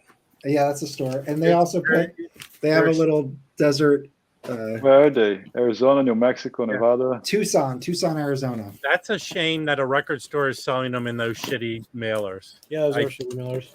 That's disgusting. How dare they? Well, I Oh don't. God, the inner. Oh, okay. So here it is. Okay, this is Bud Shank, baby. Bud Shank. All right. Yeah, So Carmel Jones. I've been getting into Pacific jazz, and there's a lot of Bud Shank, and I've been kind of dogging on his stuff. But I started looking through his discography. There are a few records that I actually really would like to get. This one is New Groove, and as you can see, the trumpet player on this is actually the reason why I got this. It's Carmel Jones, and he's a great trumpet player. And Bud Shank plays like the whole vibe on this is really awesome. So so Pacific Jazz Records, Bud Shank. Who else is on this? They put it in a paper inner sleeve, and that's stupid. they put a stamp on it. So I guess I'll. Oh, and this says it's in California, so maybe they have a couple shops. Oh, it's in Mike, Fresno. One second. We've got another donation here on the screen. $5. A dono. Sorry about your. Sorry about That's for you, Mike. the vinyl. Sweetheart. Thank you. What is sweet? Okay, hold See on. you, Jack. Thank you for joining us. See you, Jack. Thank you so Bye, much. Jack. Everyone, check out Jack's channel. Yeah, Jack's channel is awesome. It's really good. All right, so on this you have Bud Shank, baritone and alto, Carmel Jones, trumpet, Dennis Buttimer, guitar, Gary Peacock, bass, and Mel Lewis, drums. You got the classic kind of Pacific Jazz backing where you have Hang on, let's see it. you have the pictures at the top of all the. Does Bud Shank have a The cats. unibrow on this record? Oh, he may. I feel like this is him here, and it's a side profile. It's a side profile because he's self-conscious about it. But he's playing that baritone, and it looks like it's the same picture on the front here. But yeah, so you got baritone, cool West Coast with Carmel Jones trumpet, who's kind of like a hard bopper almost. Like all the stuff he's on, he brings that kind of kind of flair to it. Cool bop. So this is a cool one. That stream this, check it out. I feel like it's a great one. So they said it's VG plus. Let's take a look at the label. It's got a microphone on the cover, so you can't go wrong. You got a microphone on the cover. You got this not old school. This is a deep groove, but it's got the PJ label on it. Yes. Okay. It's just a little later. This is obviously it's not. I guess World Pacific came after this label, but honestly, I'm not even sure what the time period is when it comes to Pacific Jazz to World Pacific to whatever it turned into. But yeah, anyway, it looked really good. So excited to spin this one. So Zeb says it's time for an edible. Agreed. I tend to agree. Yeah, I'm going out. I'm going out for dinner, so no edibles right now. No. You partake of the edibles, Black? I got to drive. I don't drive high. That's fair. Yeah. Oh, here we go. Look at this. Lucky says $2,600 for Putterman's beater and only $7 for a last without a working toilet. Let's pass the hat for one of those fancy Japanese bidets with a seat warmer. Yeah, when you flush, it's like it should play Miles Davis riff. Yeah. Putterman can read and weep my $4,000 repair bill for a new rear end. Did you have cosmetic surgery, Zeb, for a new rear end? It's interesting. Did he have butt cheek implants? Yeah. So, Well, I did. Mike, why did you freak out? I showed a Bud Shank album earlier. what do you mean? Why did I freak out? What Bud Shank record did you show? The LA4. He plays the flute on that mostly. I bought it. I bought that record. You showed it But to us he's yesterday, and I bought it.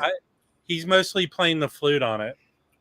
That's cool. Well, what is the reason why I got that record is the lineup. So it's like Shelly Man, Bud Shank, and who else was on that? Rob, Roy Brown. So I mean, killer. But it's also direct to disc. Roy Brown. That's why I got it. Yeah. I mean, this thing sounds amazing. I have a direct to disc. I mean, I've shown it on the stream before, so I won't pull it out again. But I have some direct to disc, and they sound incredible. They sound like they're playing right in front of you in the room. So I have one that sounds incredible. That's a terrible fucking album. Well, the thing is, like, when it's direct to disc, you cannot make a mistake. Like, the mistake gets to the lathe. So it's like you are listening to a live session, essentially. There's no, but jazz is kind of like that anyway, I suppose. Yeah. I mean, one of my 5 jazz bum burns was that Dave Brubeck record. This director in Orbit. Stunty, I'm taking you up on this. It's something else, but it's fucking terrible. It was like him and his kid, and his kid's like playing a fucking Roland or something. It's just awful. Oh no. Toilet talk and then Roy Brown talk. Shame on you, Rob. Yeah. So. Yeah. Hey, listen, you refugee asshole! Shut up. There's that.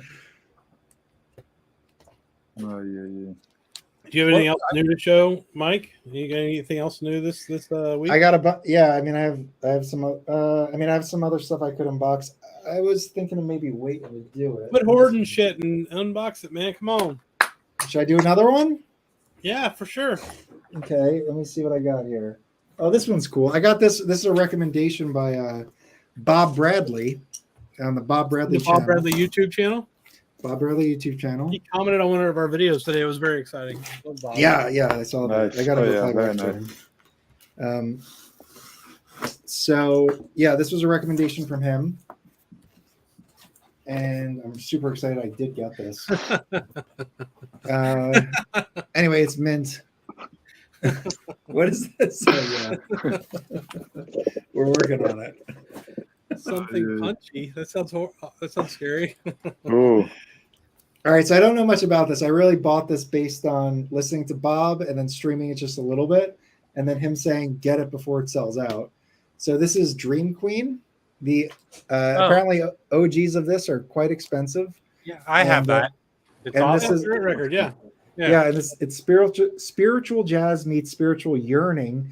Pianist and songwriter Bobby Hamilton's magnum opus. His secret, his raw love to the music that didn't seem to love him back. Bernie Grunman resequenced Bobby's long-lost master tape and lacquered this album all analog transfer, which probably means it's which means it's digital, I would assume.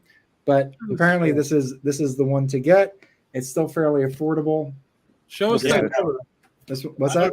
You're like moving the cover too fast, Bobby. Sorry about that. Let's see the record store day. Yeah, it's a great. Yeah, it's a record store day version of it. So yeah. I don't think that was an exclusive title. Okay. Can you show the record company the logo in the back corner? Sure.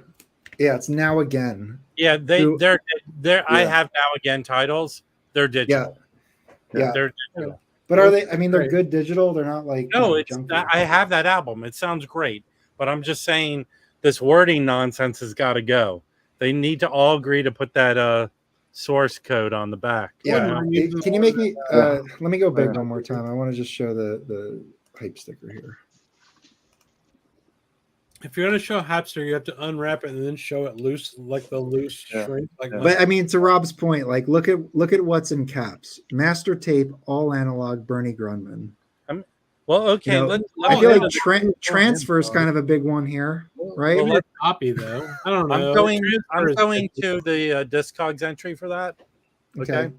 See what the detectives over there figured out. It's probably digital. No, gotta all be. analog transfer. Like, I wish they would shut up with that shit. Well, I mean, transfer is the secret, Maggie. Like, Just do is what it a copy or is it a digital transfer? Okay. And then it's all Yeah. analog to cut it, like Just- MoFi. just do what a Neil Young does and we can move on. Sparse code, basically. Yes. I Okay. don't What, mind the MoFi ones. The MoFi is like the most transparent label there is now. Oh yeah. all right. I learned. You know where I learned the most is in the comments on Discogs. I really do find that as a great source to read what people Yeah. are saying. You know? If there are comments, sometimes a lot of times Oh, no. they're No, there's a there's no- shitload of comments for this one. What does it say? It says, They put it in a paper sleeve. didn't a This is Japanese version of that came out a little bit before that one? I thought too. I'm not sure. There must be. People are complaining it's a distorted pressing. It's not the best pressing. That's what they're saying about this. Yeah, but I That's have right. it. It's fine. Oh, It's that's fine. right. Don't freak out, man. Stay in your car. Don't Man. get out of the car. There are some serious paper scuffs on this. Yeah, it'll be fine. I mean, Nice. oof, man. So do you have a large head, Mike? Yeah, my head is probably larger than average. Yeah. What size hat do you wear? I don't That's all. I don't wear hats, but yeah, no, I have to get the bigger ones for sure. My wife is like You're fucking crying, killing me. laughing in the next room right Hey, now. no, well, how big is your pillow? King size or twin? Funko Bum Mike. Oh my god. That's hilarious. Hey, So Mike. that's next. That's you have to after the T-shirt. You're gonna have Bunko to buy, right? Hey, there's a rumor that Mike's his own bobblehead. Is it true? The Vinyl Sweetheart is a 7. Maybe we could do jazz bum bobbleheads. Yeah. That'd be badass. That would That's be- a Rush bobblehead. You want to see him? All right, yeah. Just say yes. Yes. Gotta Yes. find them. Go ahead. Mark Glassman, you talking about Dairy Queen? Oh, yeah. All right, I'll be right back. Look, I'm after these black jazz titles. I'm as long as they're clean and sound good. I don't care what the source was. I'm with you. Yeah. Okay, so check this out. This is important. We've got, Geddy Lee here. It looks like Todd Rundgren, really. Come on. Can we get the people on the Bobblehead Factory online? You can't make bobbleheads that look like the people. I mean, Alex Lifeson kind of looks like he's scared and he's kind of looking off in the distance. So. It looks like he's taking a dump while he's playing guitar in his pants. And then you've got, the master. Well, now that kind of does look like Neil Peart. Yeah. Especially with the But it looks like Doug Henning, the magician from Canada. He's got the kimono, though. This is all 70s guys here. He looks like Russell Hammond from Stillwater. But that's what makes you laugh, Baggy? It's magic is illusion, and illusion is magic. I love that guy when I was like, Do you guys know who that was? You know who that was, Chris, right? I don't know who that was. No. I went back when there was only 3 channels on TV. He was He Like a he big was a event. Canadian magician. Him and David Copperfield were all on TV. Copperfield. Remember when he made the Statue of Liberty disappear? Yeah. So He's in somehow Vegas, I think. no, that was Copperfield. he did a very famous Broadway show This was called in the Mad- 70s, Yeah, like the early 70s. 70s. What was in the 70s? The Doug guy that Henning. we're talking about, Doug Yeah. Henning. Oh, He had like a didn't he have like Yeah. a lisp and a gap in his teeth or something? Right. Like Well, Oh, here yeah. if you like SCTV, Martin Short does a dead-on impression. that? Oh yeah, that's right. The Vinyl Sweetheart says he would buy a jazz bum hat. Okay, that'd be cool. You know what'd I'd be buy cool a is if we could Let's work it. We can actually print anything. Let's do it. Yeah. Well, I think it would be cool if it had a patch that was like our logo. We'd have to have a patch made. I think that'd be bad. Yeah, but you're using the prestige thing. Are they going to shut you down? Who cares? We'll skip bootleg shit. It doesn't matter. Yeah. Yeah, it's punk rock. There's another hat that I wear from a YouTuber, and his is embroidered with his logo. It's a trucker hat. Damn. But I switch all the letters. I mean, Oh, she's still talking about my head shape. You have a square-shaped head with corners and shit. Damn. Yeah. Wait, you're your own Playmobil character? He's a villager from fucking Minecraft. Oh my god. You have to have children to know about Minecraft. How dare you? Was that look what she's saying. She says I'm not allowed to wear her hats. Yes. Was that part of your vows? Mike, I will marry you. No hat. Oh, we got a dono. This is insane. Oh wait. $10. Wow. Jazz right. $10. Oh, look at that. Jazz Bumette. Wow. Welcome to the Nice. chat. Welcome. Yeah. Automatically a member of the crew. Very for cool. $10. That's how cheap we are. Excellent. Yeah. Very nice. Thank you so much. And the sticker is like a dog laying around. Well, everybody on YouTube can Nice, see the sticker, nice. so. Yeah. Now you get free ultrasonic when you buy the T-shirt. What do you mean? That's it. The shirt will be ultrasonically clean the ultrasonic. t-shirts. The shirt. Yeah, we're gonna sell the T-shirt ultrasonically cleaned Yes. and pre-shrunk. It'd probably make the damn logo fall off. Why hasn't anyone done an edit? Why don't you do a Jazz Bum NFT? We That shit is weird. I don't Cool. understand. I'm too old. Yeah. Yeah, record weights, record Roger was clamps. bullshit, Yeah. right, Rob? A record clamp would be amazing. What now? The NFT thing's just like fraud, basically. Hey, right? Hey, we got it's Well, Tim, let's right? see. Tim from University of Vinyl. Oh, sweet. Hey, Tim. Awesome. Welcome, Tim. Welcome. When you're gonna murder your after nuclear apocalypse, you ain't gonna care about NFTs. I'll tell you that much. No, of course not. You're about green beans and ammo. Hey, did I? We talked about this album, so I got. We did not this talk about it today. on the stream, so let's look at it. Yes. This is Oh, yeah. really good. It's not the best pressing. I had to put it in the ultrasonic. I'll probably have to do it again.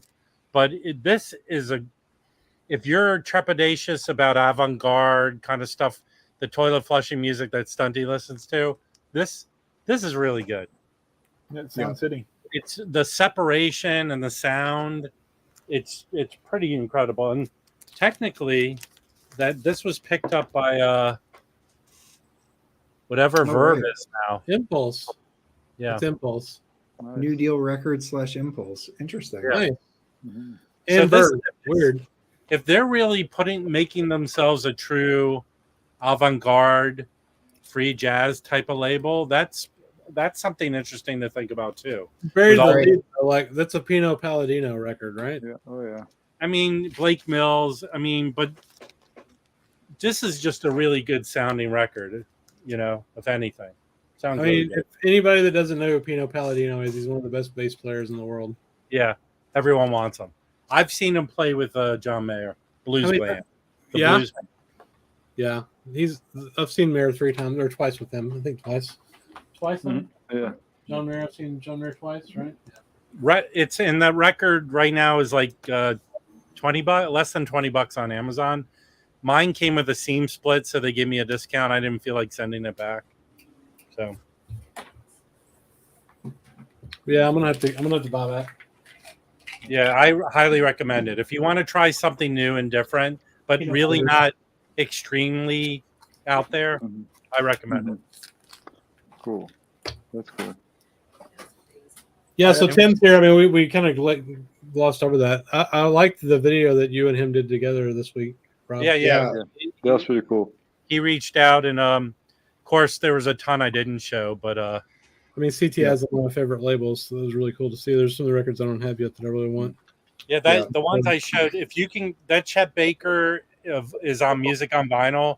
That's the version you can get, which is not a bad choice to get. Mm-hmm. Baggy, I know Baggy wants that album. Yeah, So, I hadn't seen that album before. The Chet Baker CTI. Either. Yeah. He plays as a sideman on the Jim Hill, and then there's a Paul Desmond one he plays on. I have the CD, a Japanese CD of that. Yep. Pino playing with D'Angelo. I bet that was amazing. I mean, there's certain people like John Mayer where every person that's playing with them is just like ridiculous. Top notch, yeah, amazing, yeah. right? Just top notch. Felipe, Oh, yeah. did you have a chance to listen to Concerto? Quality. That's right, Ah. baby. Chet Baker's on, sideman on that. On Yeah, what? no, Not Yeah.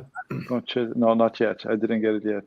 I- It's been quite an eventful week, so I didn't get much to listen to. I just got. Let me see what else came this week. I got this guy here. Hang on. I want that record. Vitamin But J.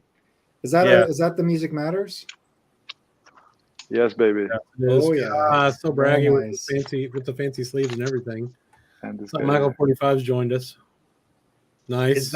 Is that Music Matters? yeah. Yeah, bro. What is he going to have? The European shitty Oh, shit, CD exactly. version? Yeah. And that's it. There's more Music Matters on the way. I got some test pressings, some other stuff. What are you getting And- on about? My wife is making fun of me. She says I say concerto like an American. Concerto. Concerto.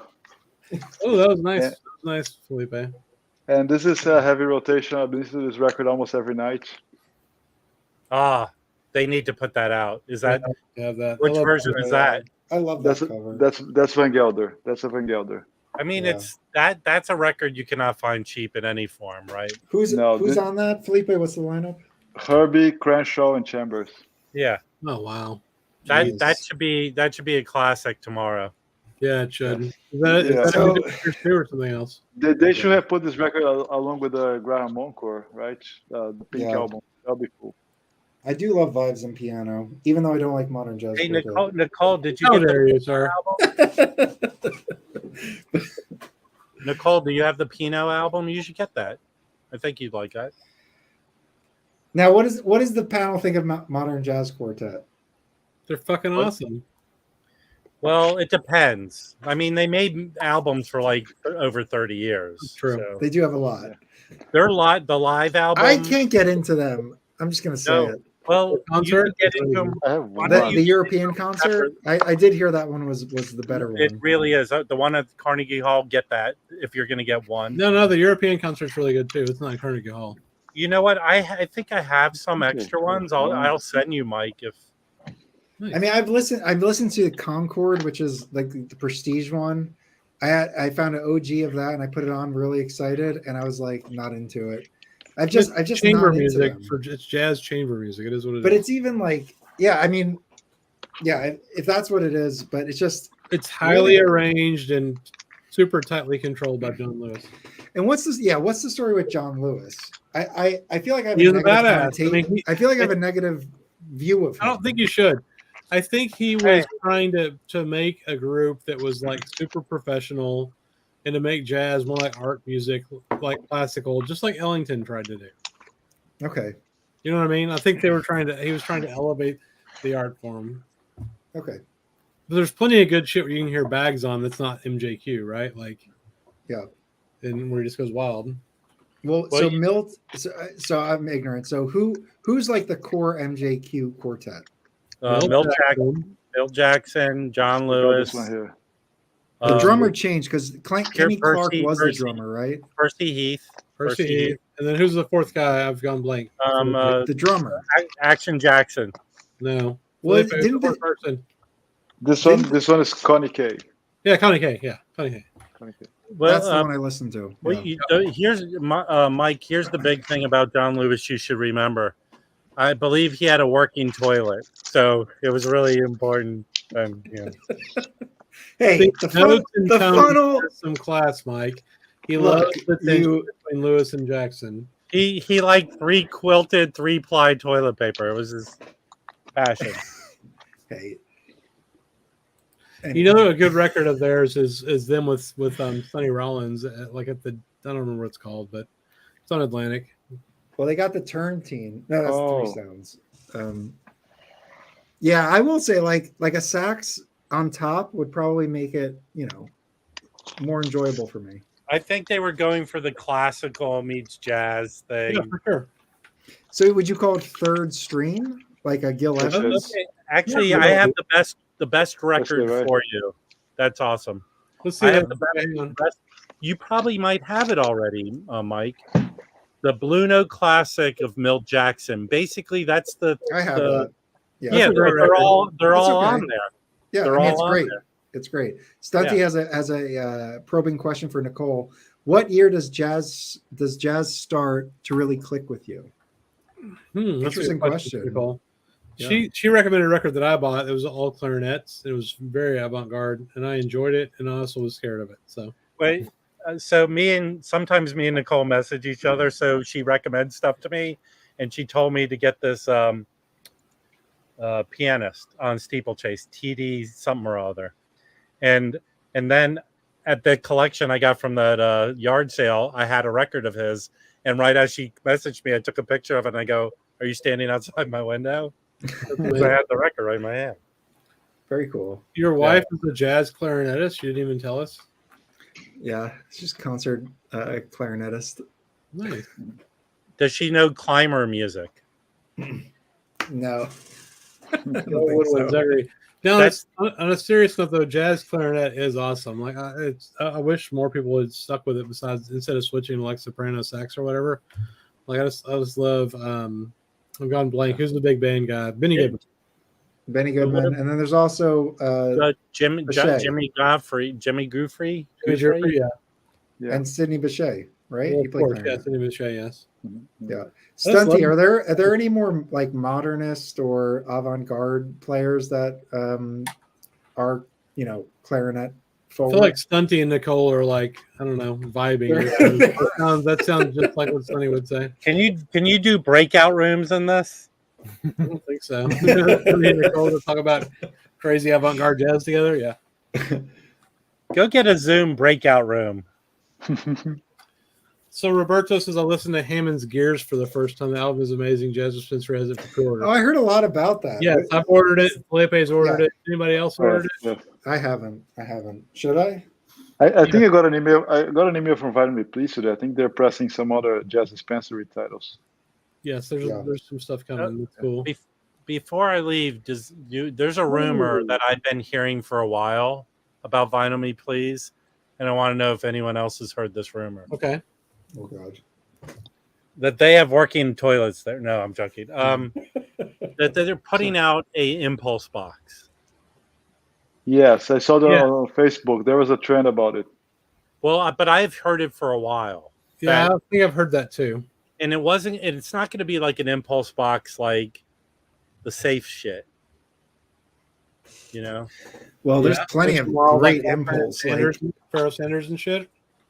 Maybe, I don't know. That'd be cool. Yeah. No, there's some stuff that needs to be put out. I mean, Elvin Jones, McCoy Tyner, Freddie Hubbard, Archie Shepp. This record, what is this? Artie Shaw is amazing. I love Artie Shaw. This record, it's a great record. It's pretty out there. I mean, really out there. I saw there's a Superior Viaduct of that. Any record apparently that has like a brother from the 60s and 70s wearing a beanie is awesome. Yeah. Oh, yeah. So there's plenty. I mean, there's a lot. The thing is, Zeb, like, hang on. Zeb is educating us, saying it's Joffrey. So Jimmy Joffrey. That makes sense. Okay. Yeah. I just feel like the acoustic sound series, I am so happy that they're doing what they do, but it's all Coltrane basically, right? But Impulse has so much more than Coltrane. For sure. Yeah. So, and they yeah. It's not hard. Those records sold well. Like the Chico Hamilton I got. That's my favorite record of everything I've shown I got in the last week. I got to check that one out. I had a chance to get the one where he's wearing the cape. You know, there's 8 of them where he's wearing a cape. Okay? I know, but it's like the one where he's like really like front and center with the cape. Anyway, it's $25, super clean, RVG stamped. Yeah. And I streamed it. And I was just like, I'm not into this. Stunty, you can definitely come on and talk clarinet with us. I'll just put a link in the chat. Yes, please. Mm-hmm. So your wife also played guitar recital where she messed up Hall of the Mountain King and accidentally said shit. Oh yeah. Yes. That sounds like my experience with recitals. I played violin for 3 years.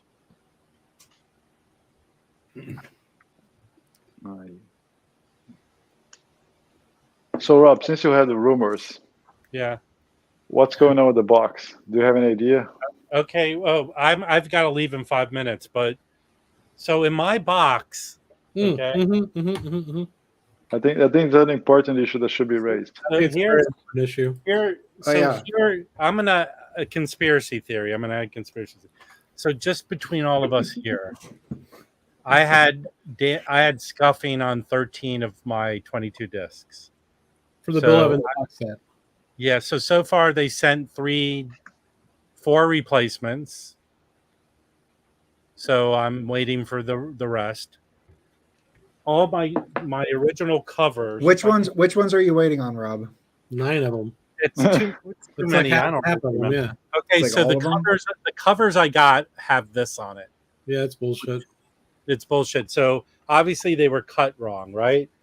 Mhm. These are covers that they made especially for this thing. The reason I'm saying that is let me pull out. What, 2018 or something's on it? No, not even that. Earlier? Okay, let me the best one to show if I can.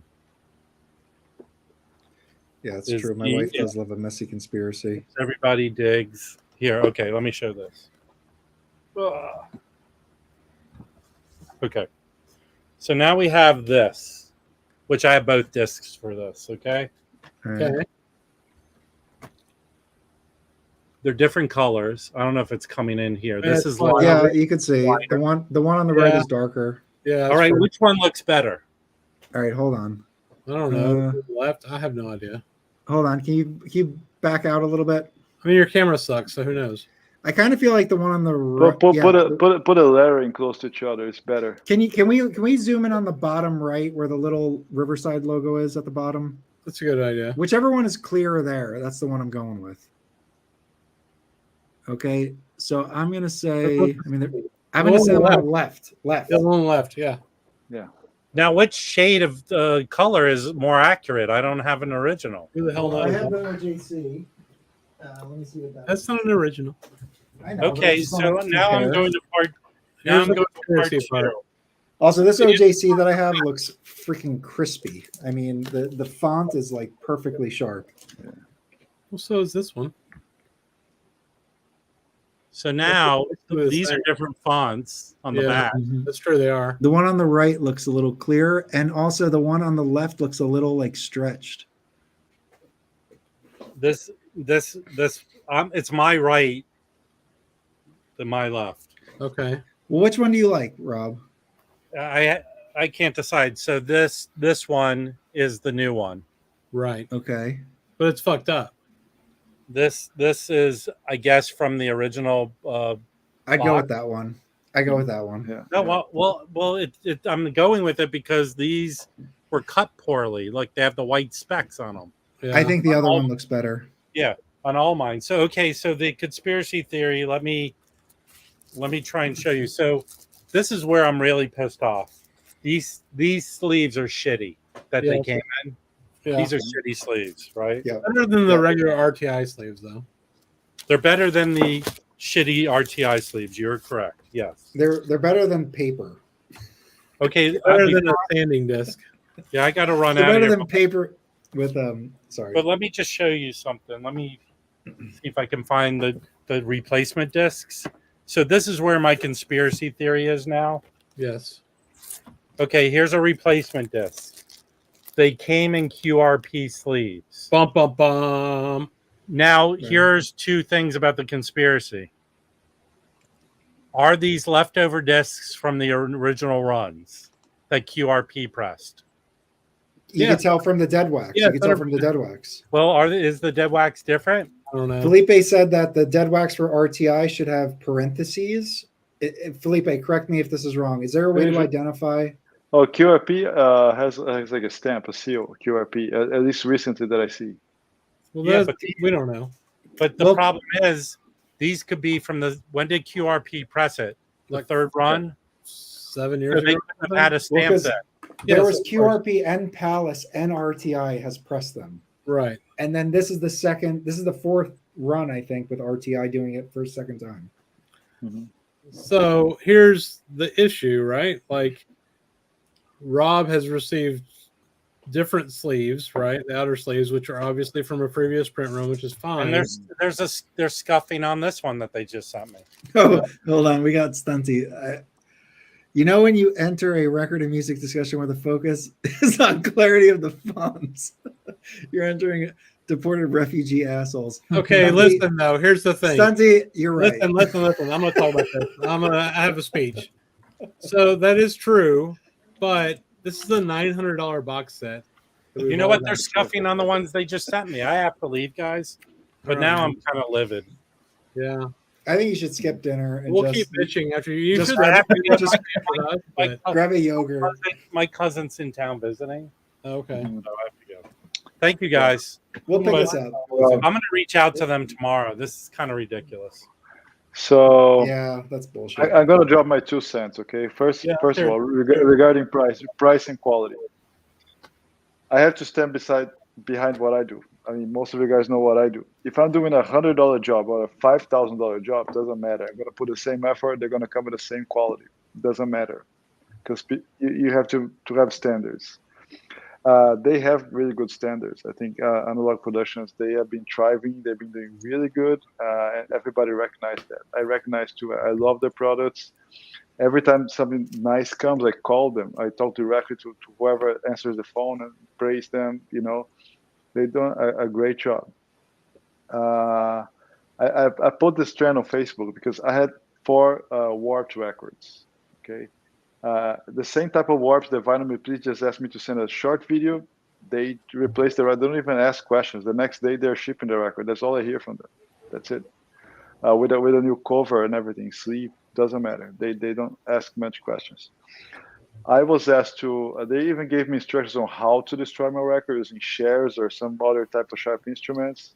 Send proof. I destroyed 4 of my records. I scratched them to hell. They look awful. I sent pictures. After I sent the pictures, they told me, okay, sorry, we have 2 records to replace them. The 2 other ones, we have no idea when they're going to be replaced. And that was given by email, by phone, and I think it's very lame. I mean, how come you tell someone you tell someone to destroy a product and they don't have a replacement? I mean, I'm sorry. You know, it's just. I agree. I mean, and Rob had 13 or 14 records that were like that, and he got 4 of them. So. Exactly. Or at least give you a timeline. Okay, so we're gonna have replacements in March. Okay, so in March you destroy your records and send it back to us or whatever. Doesn't matter. But at least be transparent. If transparency is the word, you are not transparent. I'm sorry, by my standards at least. Yeah. Okay, it's the same thing as saying, okay, same problem with 2 records, right? Yeah, it's like someone comes to me with suffers an accident. I yank like all their front teeth. I say, I'm sorry, my lab is closed. Come back next year, right? I can do it. I can. I don't know. That one kind of freaked me out. You talk about ripping people's teeth out. Chris, what two records were messed up for you? No, I haven't gone through them all. I've got 3 or 4 that out of the 8 that I've got probably. I'd say 3 out of the 8 or 10 that I've looked at that are warped that I would like to get replaced. I'm going to go through all of them this weekend, and then I'm going to email them and say, hey, I got all these warped records from this $900 product you sent me. Yeah. I'm not destroying shit, though, because I don't want to wait a year to be able to listen to the records, right? Like, this is bullshit. Yeah. Exactly. And I only checked all my records. I mean, it was just taken for granted they were great. I checked all my records because of Rob said, I'm having issues. I said, I'm going to have through them all. What do you guys think of this comment here? Jeffrey says they have over 1,000 box sets left. Why don't they open them up and ship those out? I mean, that would be the right thing to do, obviously. Yeah. Because they probably know how many they're going to sell and everything. And also, I mean, like any company, you have statistics. You know how many defective you're going to have. You have to have replacements for them. Whatever, you operate on a margin.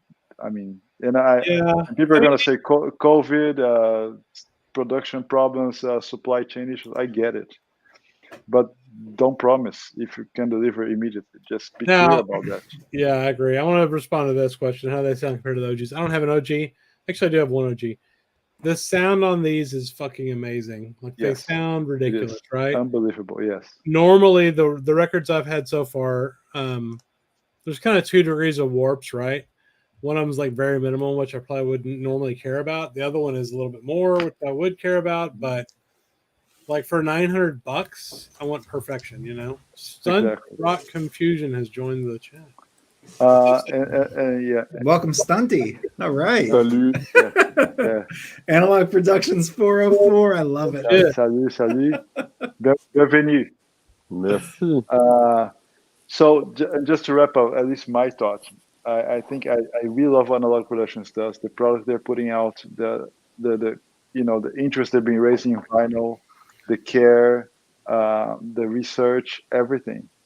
But I just posting on Facebook about on the groups, people are saying things like, "Oh no, you shouldn't complain. Just be glad that Cheddar allowed you to play the records." What the fuck is That guy was a fucking idiot. I know, Yeah. but there's like a worship thing kind of going on in general. I think, guys, it's someone selling something. So I truly respect what he does. I really love what he does, but we cannot put people on pedestals. But also, I mean, this was pressed at RTI, so I mean, yes, and now RTI is really messing up. Yes, Yeah. I think so too. Stunty, what are your thoughts on the Analog Productions Bill Evans box that's pressed at RTI? We were all dying to hear your thoughts. I'm actually doing a video about that box set probably tomorrow. And Yeah, I'm serious. no, you're Yeah. not. You're fucking not. lie. No, I he's am. not. I actually am. I have a pretty good take on it. Okay, cool. It's gonna be a toilet flushing. No. You saw my last week. I played some Bill Evans. Did you really get the box set? Hell no. Of course you didn't. But I have Bill Evans records, and I have. Oh, okay. No, it's just that basically that box set. It's the second time they reissue it, so it's the third pressing. They did one in 2010. No, I think it's the fourth. I think it's the fourth, maybe. Okay. Yeah, because Palace pressed it once, and then RTI pressed it, and QRP pressed it. And I think this one is RTI, so I think it's at least 4. So basically, I want to do a video about not like this box set and another audiophile box set, and to talk about desirability and collectability, because it was interesting to me to see that like a fourth press of a record that has already been pressed a few times, like so many people, including some of you, jumped on it. Yep. As if it was like never pressed. Not necessarily never pressed, but that there was an urgency, and you guys are all realizing that he has like 1,500 left at least. Because that's what. So, and when like, okay, so he didn't press it himself for some reason, right? Yeah. But he's like, so when you order the box sets, the sleeves, and all that, you get a minimum of 10% extra. In reality, usually it's much closer to 15. Mm-hmm. So that means that he has at least, I would say, 200 extra, not even used sleeves and records. It has happened to me that when I receive a box from the printer, that some have these defects. Yeah. Like, of course, I will do my best to eliminate these and choose the best ones out of. But usually, this one was 3,000, right? Yes. Yep. Yeah. And he says he has. I think the last video he said he has about 1,000 left. Yeah, 1,000 plus. Like at least I would say at least 350 spare sleeves of each ones and spare box sets that aren't used, unless that he pressed as many as he had covers, like with the extra the margin. But with the quality control, like 3,000 records.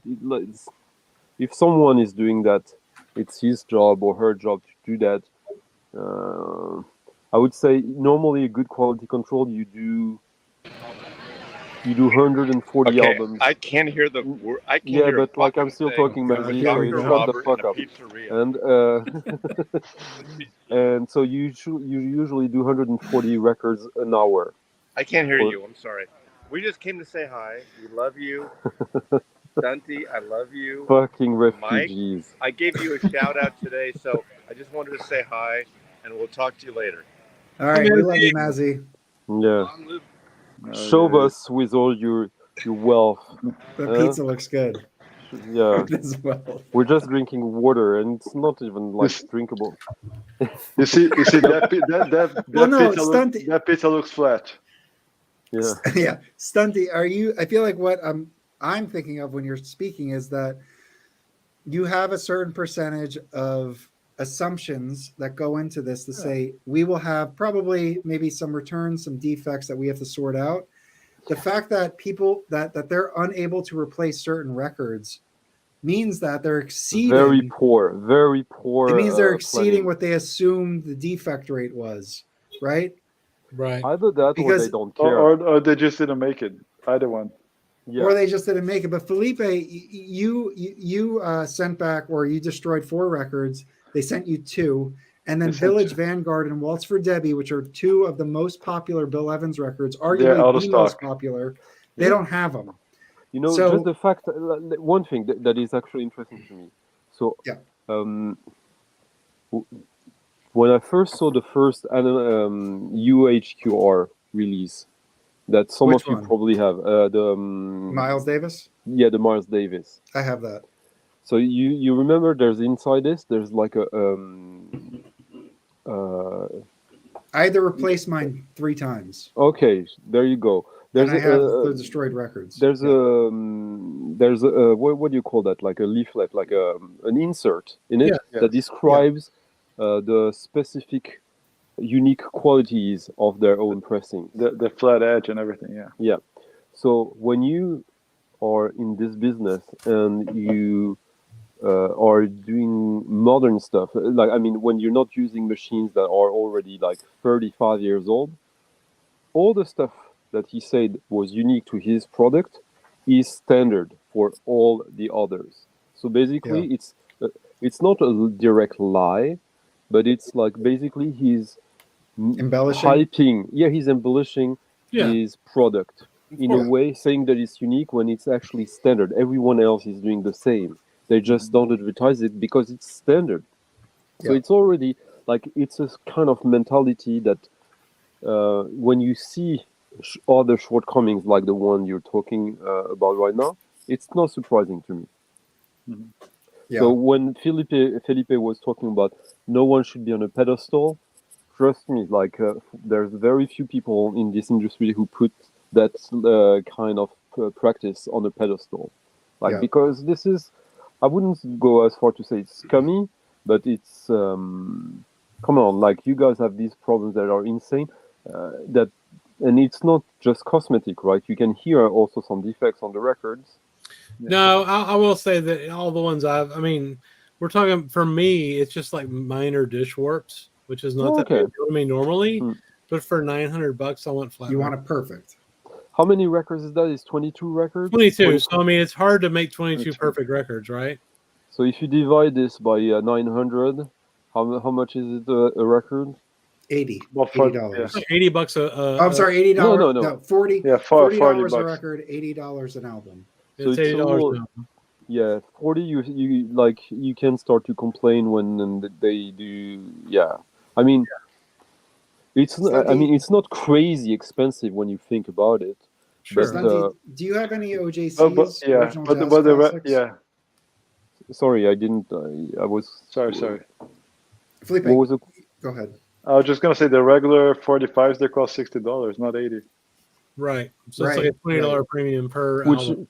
well, And the they jacket's cost not as no, nice. no, Felipe. They sell it at Yes. 65. Well, sure. They cost They cost $5. yeah, of course. No shit. No, I'm kidding. But what is the profit margin, do you think, on the Analog Productions double 45? I don't know how much they pay in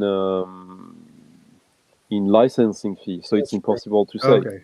It's just absolutely impossible to say. In But, terms of material cost and labor and things like that, what would be the assumption there, if that's possible?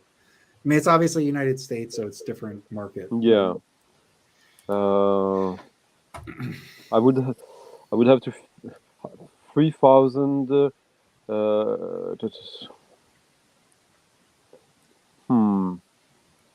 I've never done anything like that, a box set with that many, and like box set, there's only one option for that in Europe right now, one good one.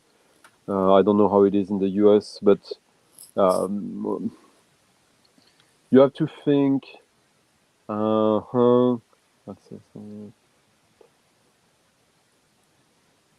I would say that normally, if you don't pay any licensing fee and you do like a record, like a single unit, like one LP with cover and jacket, my costs would be less than $5 for sure, absolutely, and like, it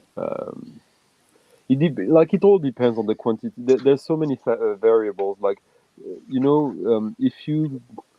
there was a practice that was pretty common a few years ago, which was that when you go to the website of a record pressing plant, they would do an online estimation. You would just fill in like the numbers, your options, and they would give you the numbers. Now, all the plants that I know that I find serious, they don't do that anymore, because you have to talk with the client, because also all the prices, they change every week now, every week, because of oil fluctuation and scarcity and all that. So when you purchase the vinyl, are you purchasing what like the pucks, or do you get it before, or the pellet? You get pellet. What do you mean? I purchased the actual like. Okay, no, the pellets, of course, the pellets. The puck is being, and that is that's the variable cost. Is the pellet cost? I don't think so. Based on oil. Yeah. There's that. Yeah. There's the transport of the pellets. There's because they're heavy. Yeah. There's also the sleeves.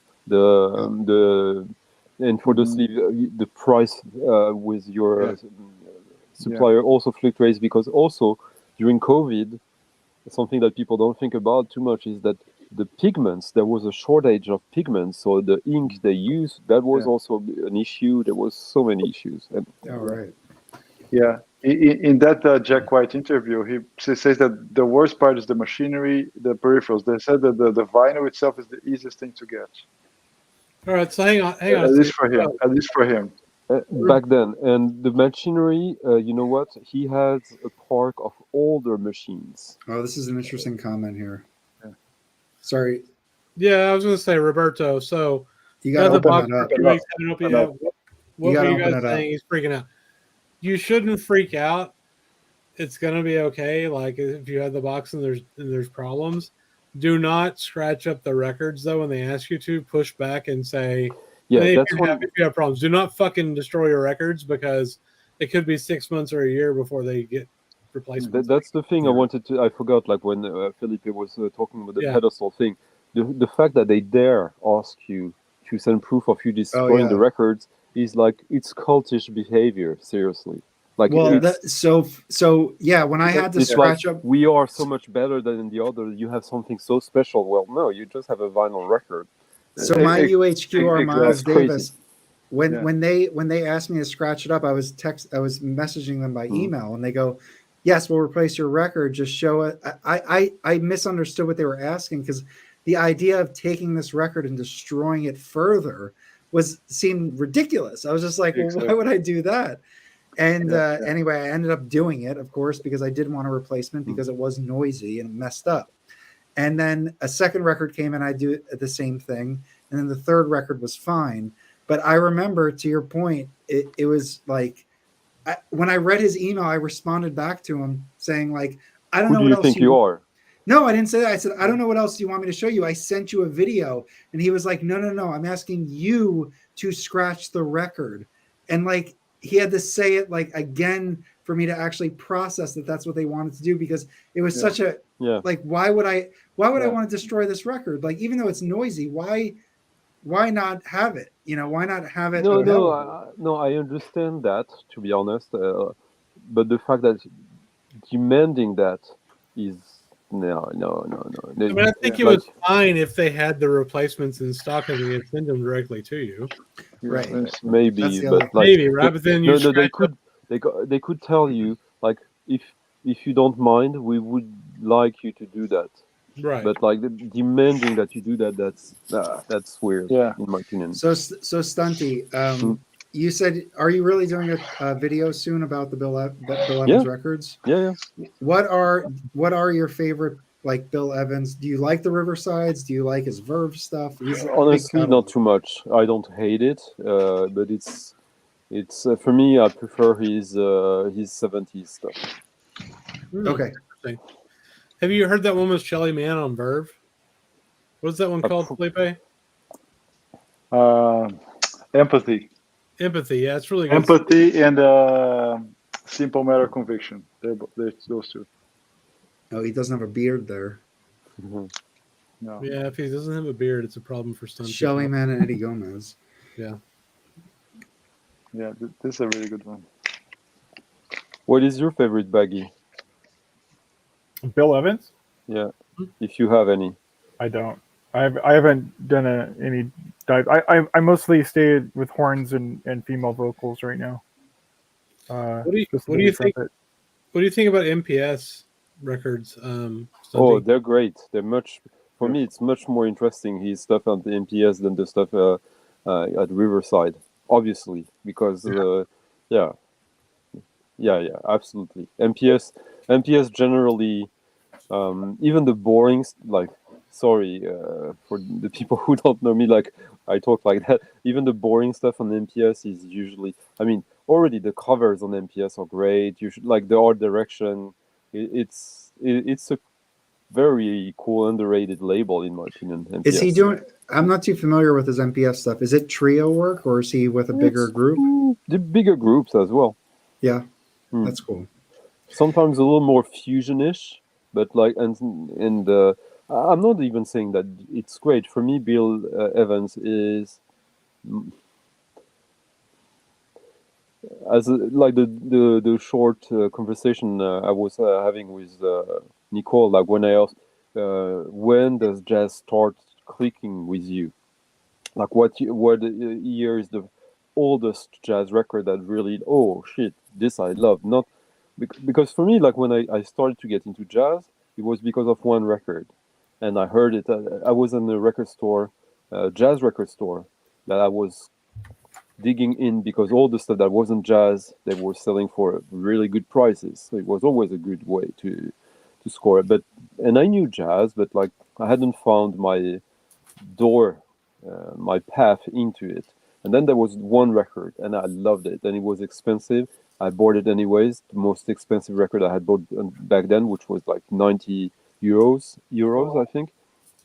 And then for 2 years, I was mostly buying jazz. Like every week, I was doing like 1 or 2 or 3 digging sessions, and I bought hundreds and hundreds. And after 2 years, about 2 years, I realized, oh shit, for 2 years, I wasn't in love with jazz. I was in love with that first record, and I was interested in jazz. I was trying to get into it.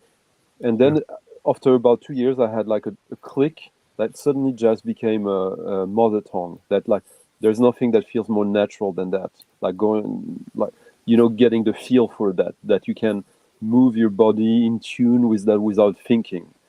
And for me, that the jazz that talks to me like that way, it starts in 1957. Jazz before that doesn't really interest me. I've listened to it, I've researched it. I have some records, some early chart. What in 57? What in 57 do you like? Is it American jazz? George Russell's Aesthetics. George Russell. Yeah, that record is a game changer for me. There's a version of Round Midnight there with Eric Dolphy doing the solo, and it's bordering to free jazz in a way, but it's just it's cool. It's super. There cool. were some early kind of free stuff. Like Charles Mingus had that Pithecanthus erectus or whatever Yeah, it's called. yeah, that's true. That's true. But Yeah, for some that was reason, pretty I've never early. clicked with Charles Mingus. Yeah, Do you like this one, Sonny? Oh, this is an Yeah. MPS. Yeah. That's my favorite one of Bill Evans. really? Yeah. Oh, Yeah. good to know. Good record. That was reissued recently, wasn't it? It's been reissued by Valmy plays in the MPS. Buy the MPS one because it's $10 cheaper. You can find the original for the normal price, I guess. Not less- here. Oh, good to know.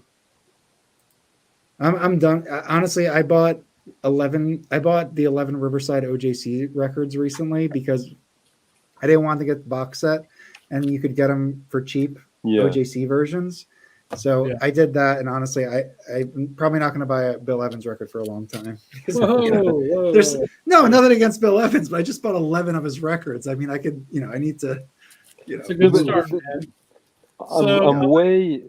The thing is, it's just I'm way past my years of getting accustomed with jazz, with getting familiarity with jazz. So now I just know where to look for, and I know that this kind of jazz, okay, maybe sometimes there will be like a tiny surprise, something that like an exception to my rule, but.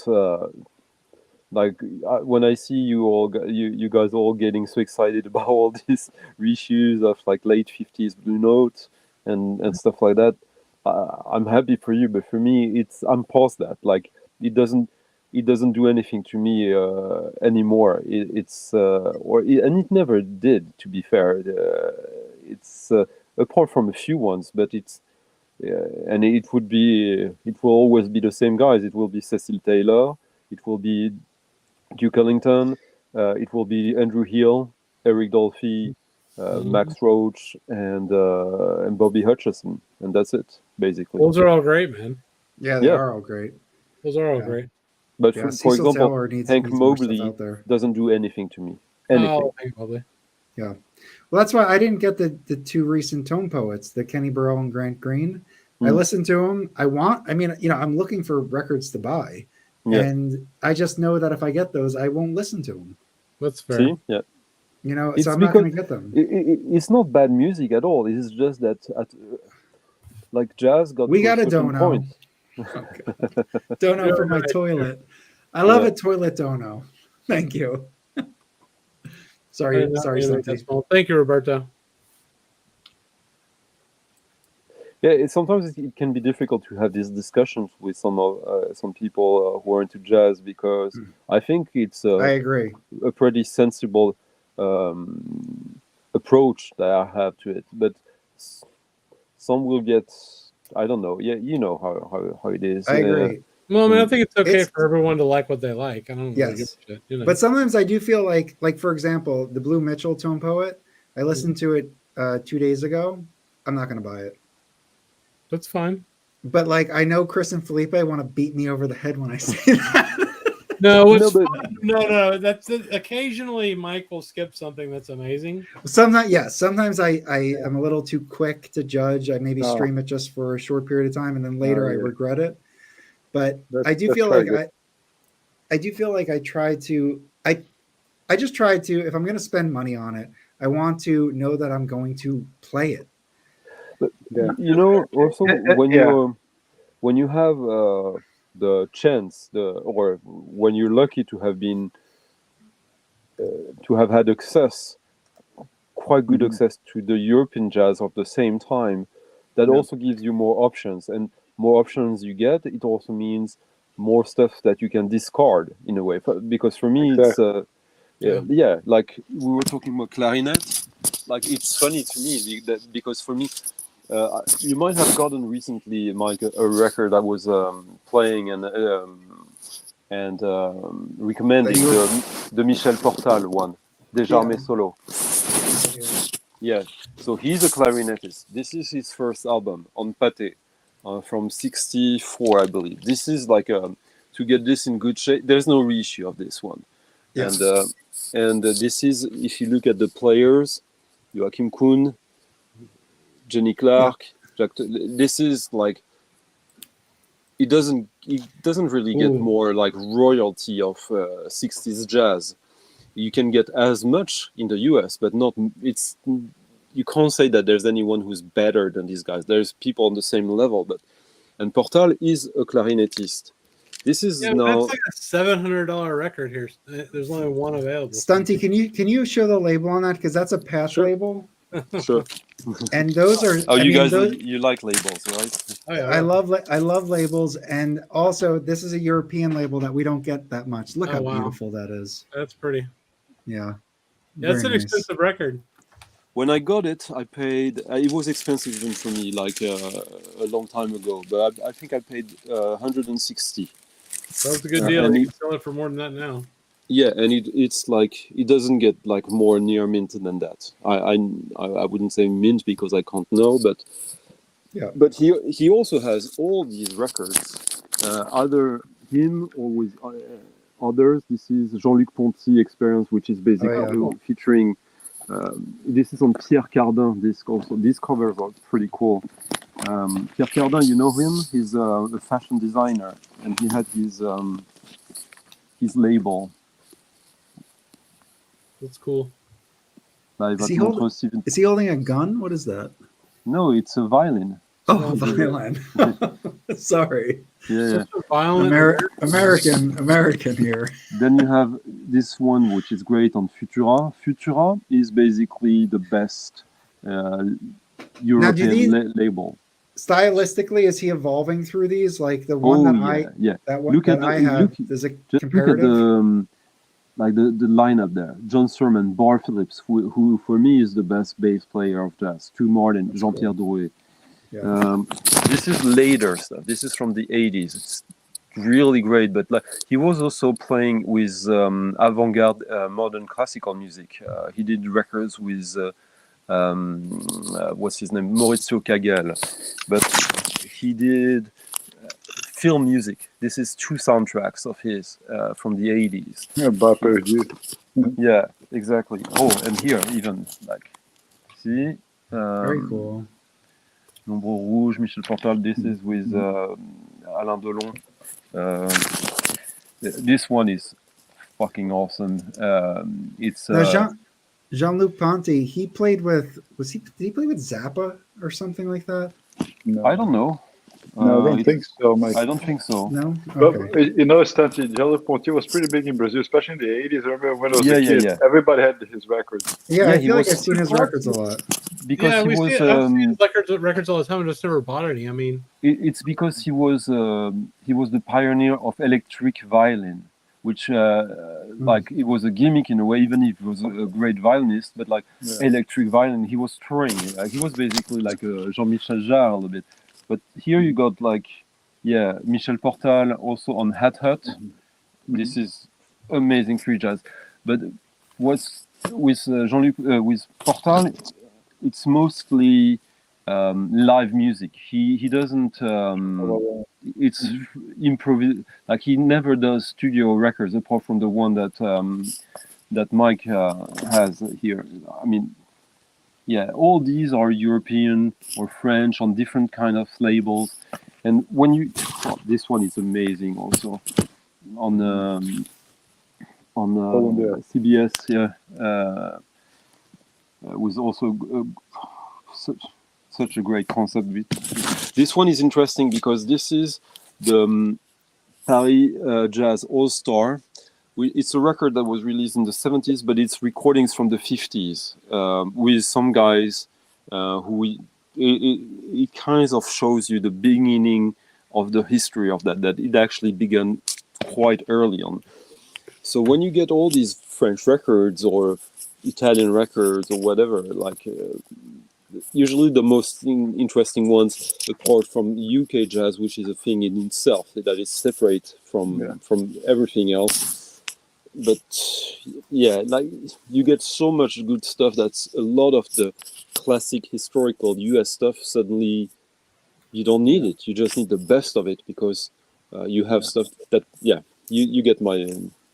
So UK jazz, Tanti. A friend introduced me to Colosseum and Barbara Howard, and I love that stuff. Yeah. Is that modern? Is that like young guys today, or is that older stuff? It's from these guys are old, 60s. from the 60s on. Yeah. Okay. The the golden age of British jazz is 60s, late 60s. Yeah. Yeah. And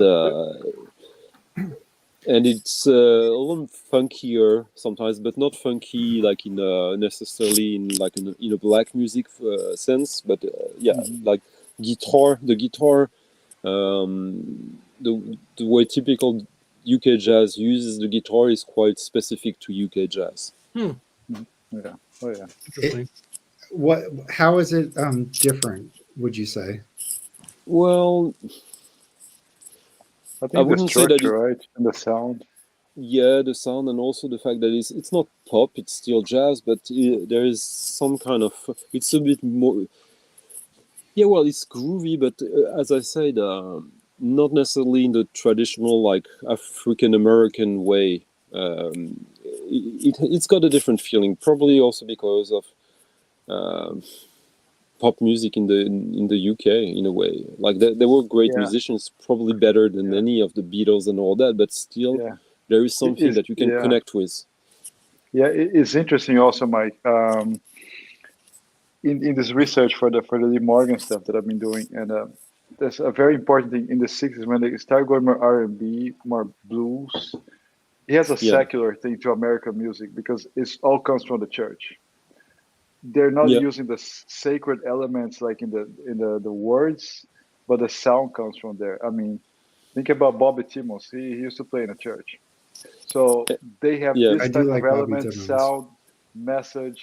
So everything is embedded in the sound. And even like the name, so you have the jazz messengers, then you had the jazz prophets. In Europe, you had similar jazz this, jazz that, but not with church-related, religious-related themes. It's Jazz just Actually, jazz that's not true. crusaders. Crusoe. I mean, So that's Uh, British.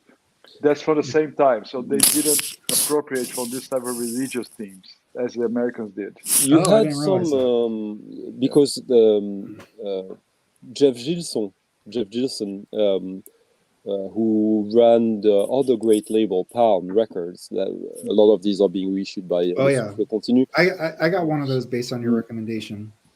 Well, he did a few records called Le Jazz pour Dieu, Jazz for God, which was like commissioned. There's 4 volumes of these, plus some stuff on the side. That is actually because he was a spiritual church guy, but like it was kind of almost like he kept it hidden almost because there's not that much crossover between that and the other stuff he was doing. Some, but the guitar in European jazz, in France, in Italy, in Germany, in Denmark, usually originates more from, I would say, avant-garde or prog or folk, but not from blues and funk and stuff like that, like No, you get yeah. like in like the grand green the stuff that American doesn't sound, exist. Someone Yeah. wants to go for a walk. Yeah. Say hi. All right, sorry, my wife is Go say bombarding. I'm Go gonna say mute. hi. Yeah. Well, Yeah, but Santi, it's quite when, interesting. Yeah. Go ahead, Baggy.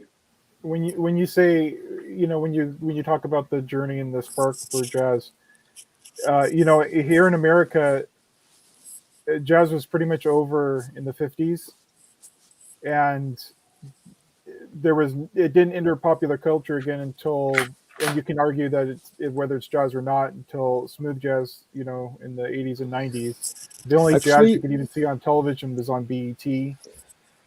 for me, the reason why UK American jazz kind of stopped being interesting for the most part after like 66, 68 or 70, let's say 70, is because all the great guys, like think about Bobby Hutcherson or Andrew Hill or Tony Williams, by the beginning of the 70s, if they haven't migrated to Europe, they want to become pop stars. Yeah, I agree with that. And they do jazz That is- rock, jazz fusion, and Yeah, all that. in a weird. That's my question is, here you could go your whole life and maybe you'll hear like Glenn Miller or something on a movie soundtrack or something like that. In where you live, was it different? were you hearing actual jazz like as a child in your teen years? Was it in the zeitgeist, or is it just as barren a desert No, as it was here? it's. I mean, I lived around Paris, so maybe like I can only speak for myself, but I would say that like when I went in Paris to jazz record stores, it was feel like probably like in the everywhere, like you go to a jazz record store in Paris on a Saturday afternoon, and like 70% of the people in there doctors, and maybe a few music students, but jazz was never. What about in academia? Like, what about in France? Like, when you're growing up as a child in school, like we have jazz ensemble bands. We used to have when I was growing up. It's getting worse and worse, music education. But you have much more musical. You have much more musical education in the US than we have in Europe. Oh wow! Yeah. That surprises me a lot. Yeah, like the whole thing that you have like everyone, like you see people band practice and all that. Like no, in France, music it starts in junior high, and it's basically 1 hour a week where you get taught maybe to play the flute, to play. Basically, if you manage to do, you pass. Yeah, it's like that here now. Here now, when I was a child, we started in like first grade or something like that. Now you're lucky if you have a middle school that has a program, and you're lucky then if your high school does. So yeah. That's interesting. I thought you just grew up around jazz like from birth. No. I gotta interrupt for a second. Zeb is talking about me eating this pizza in front of him. It's shitty frozen pizza, and I've had an entire edible and a whole bottle of wine as well. So yeah, I feel you. So Santi, correct if I'm wrong. I mean, I came from South America. It's not as in Europe. It's even worse. Now I live in America. It's been almost 20 years. The access you have, the contact you have with music is way bigger. I mean, you have to in terms of having releases, stores, and gigs and everything. I really idealized other countries, I guess. I was in Paris, and I had a radio show there. Paris is like, if you're an artist, an international artist, underground or mainstream, if you go on tour in Europe, you will come and play in Paris. Like it will be in your tour. Yeah. So, and a lot of my very basic theory is that like when what Baggy was talking about happened in the US, that when basically rock and roll happened and there was no real economy for jazz unless you were one of the top big names. Exactly. Basically, you had to migrate to Europe because there was a touring circuit that was probably vaster than in the US, even if it's still small. If you just think about like the last days of Eric Dolphy, like within like a few days, you look at the cities where he managed to find gigs. Mm-hmm. I don't think that's possible in the US at the same time. That was a big problem back in the mid-60s when the middlemen showed up. Yeah, they jacked up the price of the stars, so they started playing concert halls. So the clubs died. Yeah. And those people got kicked out. Those people got kicked out. That's one weird thing that I do like, and it's like bittersweet because that early 50s stuff, I know that these musicians, these are not their primary means of income. They are, gigging. They're also probably driving a taxi. They're doing all this other stuff, and then they're putting out these records. And it's really done because of a necessity. It's also done from a skill. It's also done because of community, who they know. And there's less of this star quality that's associated with those, mid 50s plus or minus some years. And it's really kind of a thing that they did. They were in a hip scene doing it.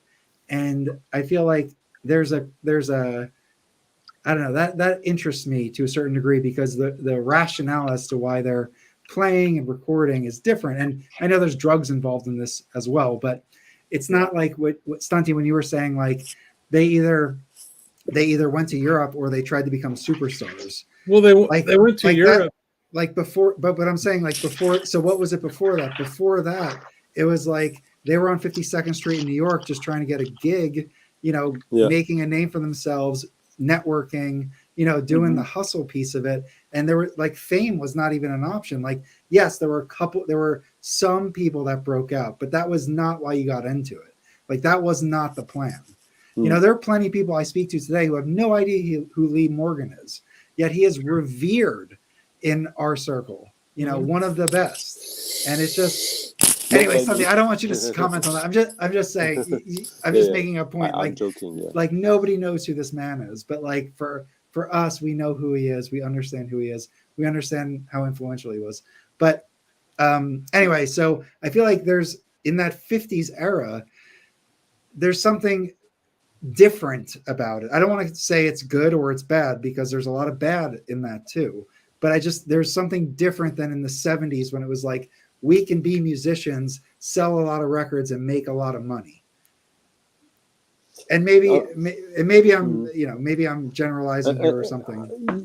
There's probably that, but I also think that it's not just because of a survival reason. I generally think that like when you look at Bobby Hutcherson in early mid 70s, he genuinely wanted to be a rock star. I think he really he embraces it like maybe a bit too natural way.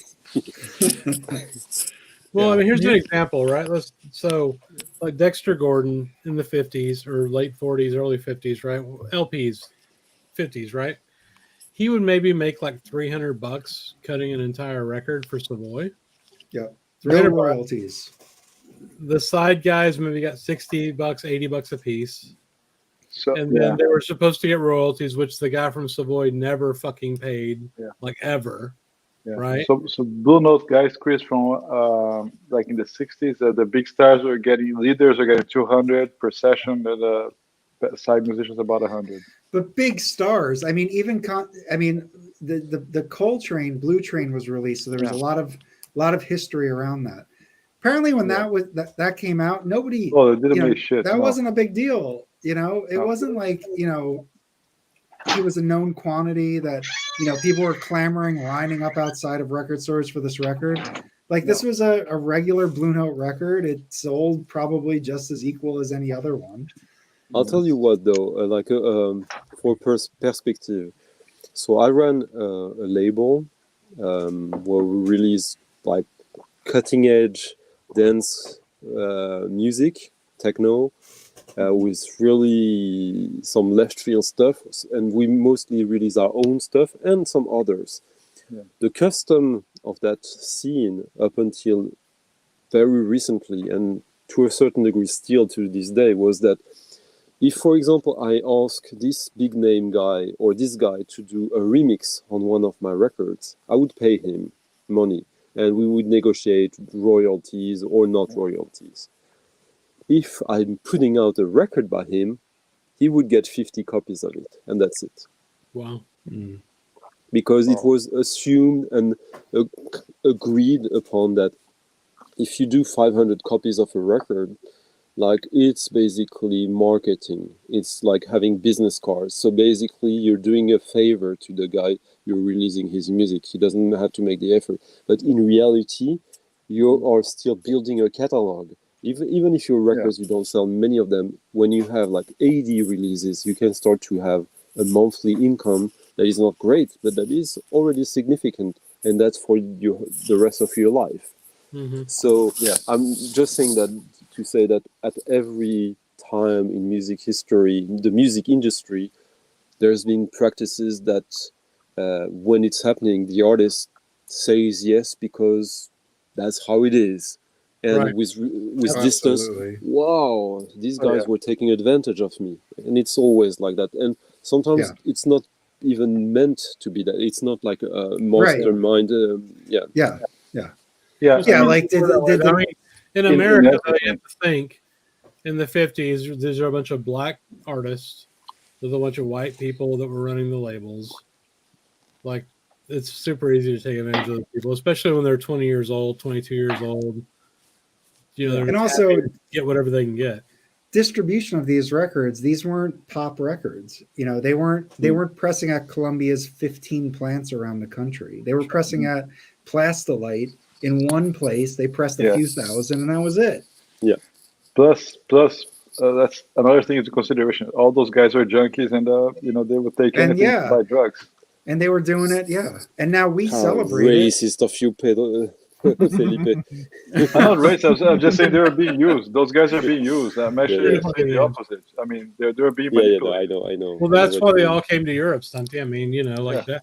I'll say Dexter Gordon 1,000 times. I just read his autobiography or his biography his wife put out, but he's a perfect example, man. He was here in the States. Like, here's how fucked up it was for folks in the 50s, especially black folks, like in LA, even in California, which is super liberal now, right? Dexter Gordon went to jail for having track marks. Like, they could throw you in prison back then if they thought you had heroin in your body. And in New York, they take away your black dude. You're a jazz musician. You got needle marks on your arm. You're going to jail. And or they would take away your cabaret license in New York City, so you couldn't even perform at any of the clubs. That's what happened to Monk. Yeah. Stunty, are you interested in Thelonious Monk? Do you listen to his stuff? I am, because it's funny you say that, because I was like, I wanted to tell a story related to that topic, and Mike is already going to the next one, and you gave me an opportunity to go back to what I wanted to talk about, because my favorite jazz musician by far is a Monkian, and it's Steve Lacy, and that's why I always tease you guys with what, like, for me it's the soprano. The soprano is my favorite horn, and by far, and Steve really Lacy. okay. Oh yeah. Now, why is that? Why is that? That does not surprise me. I find the sound and the way, the versatility of the instrument, how you play it, so much more exciting. What is your least? What's your least favorite horn? Tenor. Tenor. Tenor is by far my favorite one. I would say, my maybe least favorite, not my most hated. Yes. Okay. I think my most least hated. I don't know. It's a weird one, because obviously I don't want to generalize, but like the alto sometimes is a little too playful for me, maybe is the word. I don't know. Like, when I think of Cannonball Adderley and the alto players, it seems like a little. No, it's easy to fall into that trap with the alto. But like, when you got someone who's good at it and who's ambitious, then it can be really fun. But for me, the soprano is, just talking about it, just the idea of the soprano. It gives, I have goosebumps right now just thinking about it, and it's.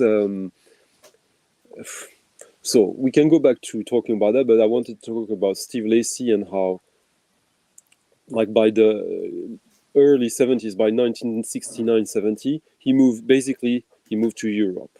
He was a total Monk disciple. He did a great album about Monk with Gil Evans, like a duo, piano and soprano, that is insanely good, from the mid-80s. But so he moved to Europe, and he toured the world, but mostly Europe, and he lived in France. And for decades, he was living in Europe and in France. And when he was touring, usually back then, you were playing clubs, and the guy who... Look at those bell bottoms. You see the Stunty? Oh, yeah. So the contact guy, when you were booking him, it was him. So and he often had like 5 musicians with him. He had like a quintet, a septet, a sextuor, an octet. Like, he had lots of different formations, but often he was getting paid for the whole band, and then he would distribute the money. By around the late 80s, early 90s, the French tax got him. Like, you haven't paid tax on all these gigs. Oh, wow. Oops. Oh, God. Are you serious? Plus the fact that he had gotten all the money for everyone but couldn't prove it. It was the whole sum of the fee for the whole band that they asked him. Oh, my God. So he had basically no alternative but to flee back to the US, where he hadn't lived for decades. Mm. And when he arrives in the US, he learns he has cancer. Jesus. And he has no social security in the US. He had Right. it in Europe, but he Right. can't go back to Europe because he's a criminal now. Yeah. And he dies. Oh, look at this. In '92, he was the recipient of the MacArthur Fellowship, which is also known as the Genius Grant. So he was a genius. He was, yeah. Interesting. I got to look Just into him more. look at any kind of video of him live on YouTube. It is so cool, and he Look at has. this. He's on Prestige. Let's look at these. Oh, Steve Lacy. I know his records. Reflections. I've definitely listened. I've streamed this before. Who's on this? Personnel. Mal Waldron, Alvin Jones. These are big. Okay. He's done great records with Mal Waldron in the early 80s, mid 80s, mid 70s. Okay. Mid-70s, when did he come over to Europe? Was it in the 70s? I would say like probably around 69. Okay. Oh, he has an ESP disc. That's cool. Yeah. One of the few Zoom. white guys who has an ESP disc. Yeah, Very I have that cool. one. That one is pretty wild. Not my favorite of his, but I probably have 100 records of his. Oh wow! Apostrophe. That's a Monk song. Yeah, that one is Yeah, Steve Lacy plays Monk. Cool. All right. Well, look, I gotta jump. I gotta take the dogs out. I would love to stay and chat because I'm having so much fun, but I gotta go. Thank you, Stunty, for joining. Guys. Baggy, thank you for joining. Great to see you. Shout out to Rob. Check out the Wax channel. And I'll see everybody later. All right, man. You might. All right. See ya. Yeah. But that's quite fascinating, Stunty.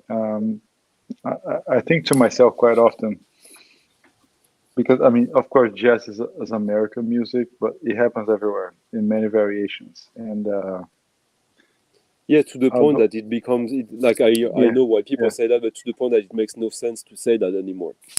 Yeah, no, that's fair. I mean, it came from here. And although I mean, there's such a variety, such offer here. There's so much stuff out there that we here don't. I mean, we know because we are from abroad, but people here don't get exposed to it. I think it's really the three of you guys. For how long have you now been buying jazz with passion? Do what now? How long have we been buying How jazz? long have you guys been purchasing records, old or new, that are jazz with passion? That is not just. I want to survey that. Yeah. No, that's all I buy anymore, and it's probably been 2 years. That's it. Yeah. Just 2 years. In my case, I started buying in 2000 about CDs. I have a lot of CDs. I have a pause. I mean, I grew up listening to rock. I still love rock. A lot of stuff. Oh, me too. All over. I think it's since 2015, 16. Okay, so getting more. Yeah. It's like 6-7 years. Yeah. Yeah. The thing about jazz is like this rabbit hole, right? One player plays in a record here, then you get to learn about other musicians in the session. You want to go after everybody. I'll give you some hope, Felipe.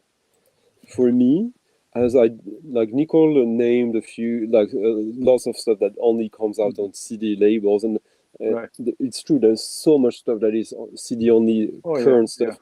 Yeah. I've decided that I don't care about that because, as you said, otherwise it's without that.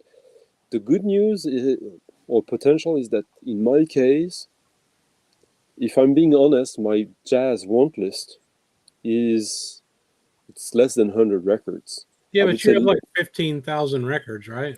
Yeah, but I don't have 15,000 of jazz records. I have I'm just saying that I started to buy jazz seriously around 2002, I would say. Okay. 20 years ago. And for quite some years now, if I don't look at the newly released stuff on vinyl, there is cool stuff, and when I say new, I mean not reissues, I mean newly produced from the past. Yeah, it's doable. That's my. If you start to collect stuff that you're passionate about, that you love, and not just the stuff that you want a collection of, like this is interesting. It would be cool to own it. I would like to own all these John Coltrane records in a way, but it's not the thing I burn for. So I don't need to have it. Which I always think. I say that on a Rachel stream. I think what makes your collection more interesting, especially when other people look at it, is not what you have, but what you decided to not have. Right. No, Because that makes a lot of sense. it makes more interesting conversations.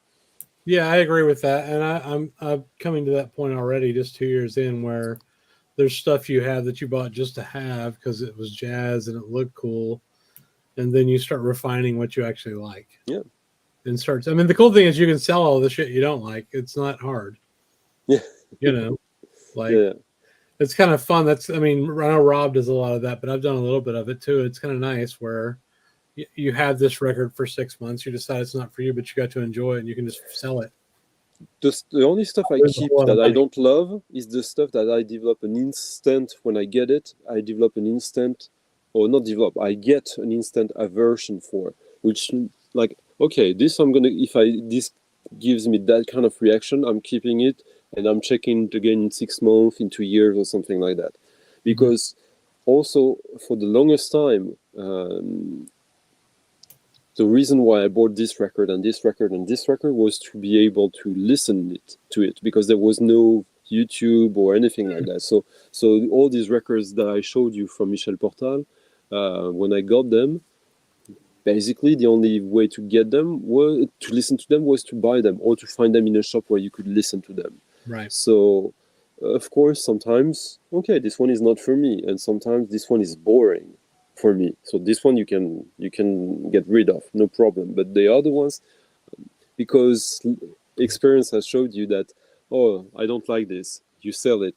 2 years later, 3 years later, 5 years later, oh, actually, this was great. What was I thinking? Oh, shit, now it costs like $200. Yeah. I mean, that's happened to me in a very basic level early on with like just out to lunch, like Eric Dolphy's Out to Lunch, right?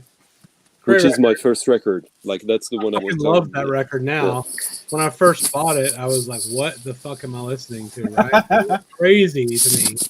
And now it's just like amazing, you know. I love it, and it's not even that different. When the one I told you, like the first entry door when I went to that store, and that got me, it's Out to Lunch.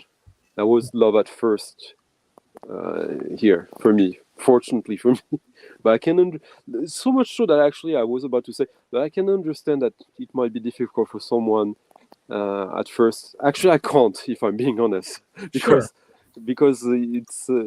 It didn't happen. Like for me, it was so like the man with the first track. I just loved how, and that's the reason I explain that sometimes. I know it's irrational in a way, but my love for Out to Lunch kind of explains. I use that to explain my dislike for Coltrane, which is that when I hear Out to Lunch, when I hear this guy who's the leader and he's got these great musicians with him, including 17-year-old Tony Williams, his second record, and he's already like just reinventing the rules. Like, sure, all the 1 and the 4 is on the 1 and the 4, but in between, it's just like whatever I want to do, I'll do it. And so you got this melody, this dun, dun, dun, dun, dun, dun, dun, dun, dun. So everyone plays together, everyone gets his solo, and Eric Dolphy doesn't shine more than the others. And I think I perceived that quite early on, and I really liked that thing. And the first time I heard Coltrane, I really felt that instead of having the other guys play with him, he, in Coltrane's case, and I'm not saying it's bad, it's just it resonates less with me, he needs more the others to play for him. Yeah, he's more at the center of the whole thing. I think it depends on the record and the time, right? Probably. When you use with Miles, I don't think that's the case. And No, I'm talking about him as a leader. Yeah, that's fair. Totally. No, but you know, Stan, that's a good point. That's why I like Sonny Clark. Because although in his records, everybody kind of is level. There's no one shines above anybody. But that tells as much about him as it tells about you and me, Felipe, because that we resonate with that, because there's no objectivity that it's better, or it's just how it is. Yeah. Of course, maybe it's a kind of He was like the curator, the organizer, just that. yeah, and maybe we have some kind of latent Protestantism, you and me, like, oh no, you shouldn't be show your wealth. It shouldn't be a I show. don't know. Socialist, right? Yeah. No, I mean, for me, like the whole jazz thing, when I just got sucked into it, there was two things that were really amazing to me. One was the players and how they played on different records with each other and all that. But the second part was just the improvisation, where they're all able to listen to each other and come up with something that actually sounds good. How much have you got the... Most rock bands would never be able to do that. Yeah. For me, I guess also I was lucky enough to be in Paris and to have the opportunity to go to quite a lot of gigs, and like cheap ones also, because these guys were playing sometimes bars or like community centers, like state-funded festivals where like I never paid more like than $12 to see a live gig of jazz, and I saw legends. In the 90s in LA, it was free. You Yeah. just went to a restaurant and you ate while you watched them. So that's the nice. problem I have, is there's nothing here like that. In Texas, they're in shit. There's nothing to pay for. There's nothing to see free. I mean, I'm thinking about going this weekend. You know Joe Lovano, the tenor player? Yeah, I know who he is. Yeah, I mean, it's had a classic series Blue Note that came out recently. He's playing with the symphony orchestra this weekend, and I think I'm going to go check that out. Just symphony orchestra. I'm just saying, he's playing a bunch of Ellington stuff and shit like that. I just want to, it's a gig. Something. It's a gig, man. Yeah. It's a live both gig. for you and for him. Yeah, exactly. Yeah, for sure. What's wrong with the symphony? Come on, man. You don't like classical music, Sonny? Oh, sure, but like in the US, I'm always suspect for, like, they say John Williams, you have like John Williams performing his symphonies also. That's fair.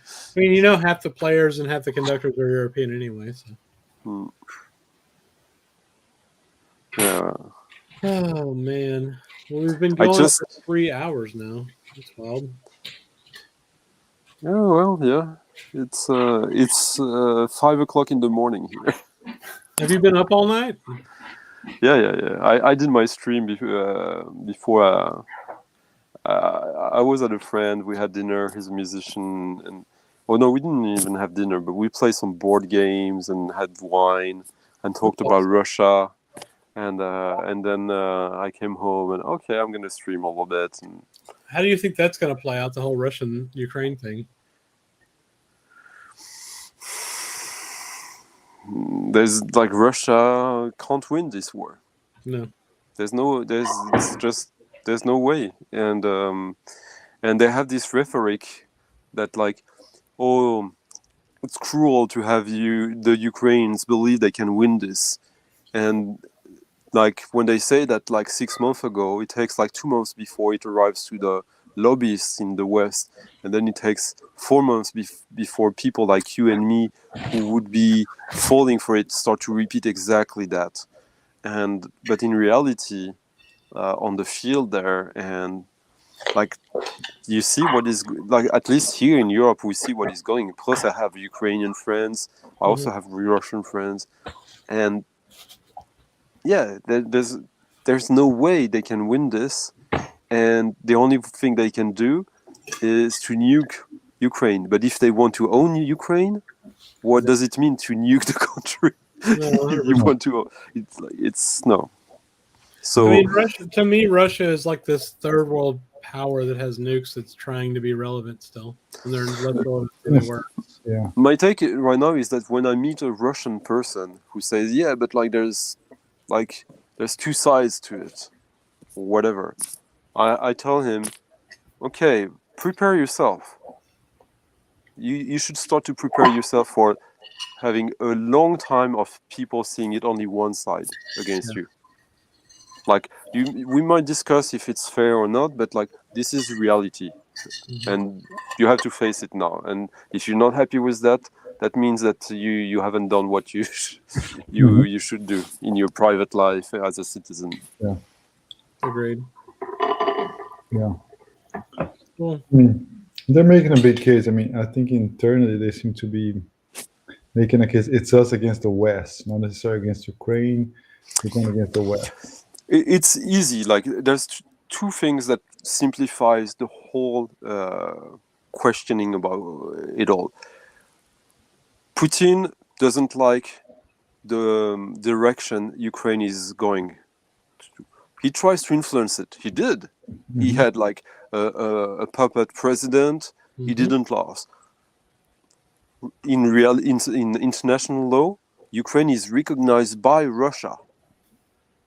So if Russia invades a sovereign state, do you think it's okay or not?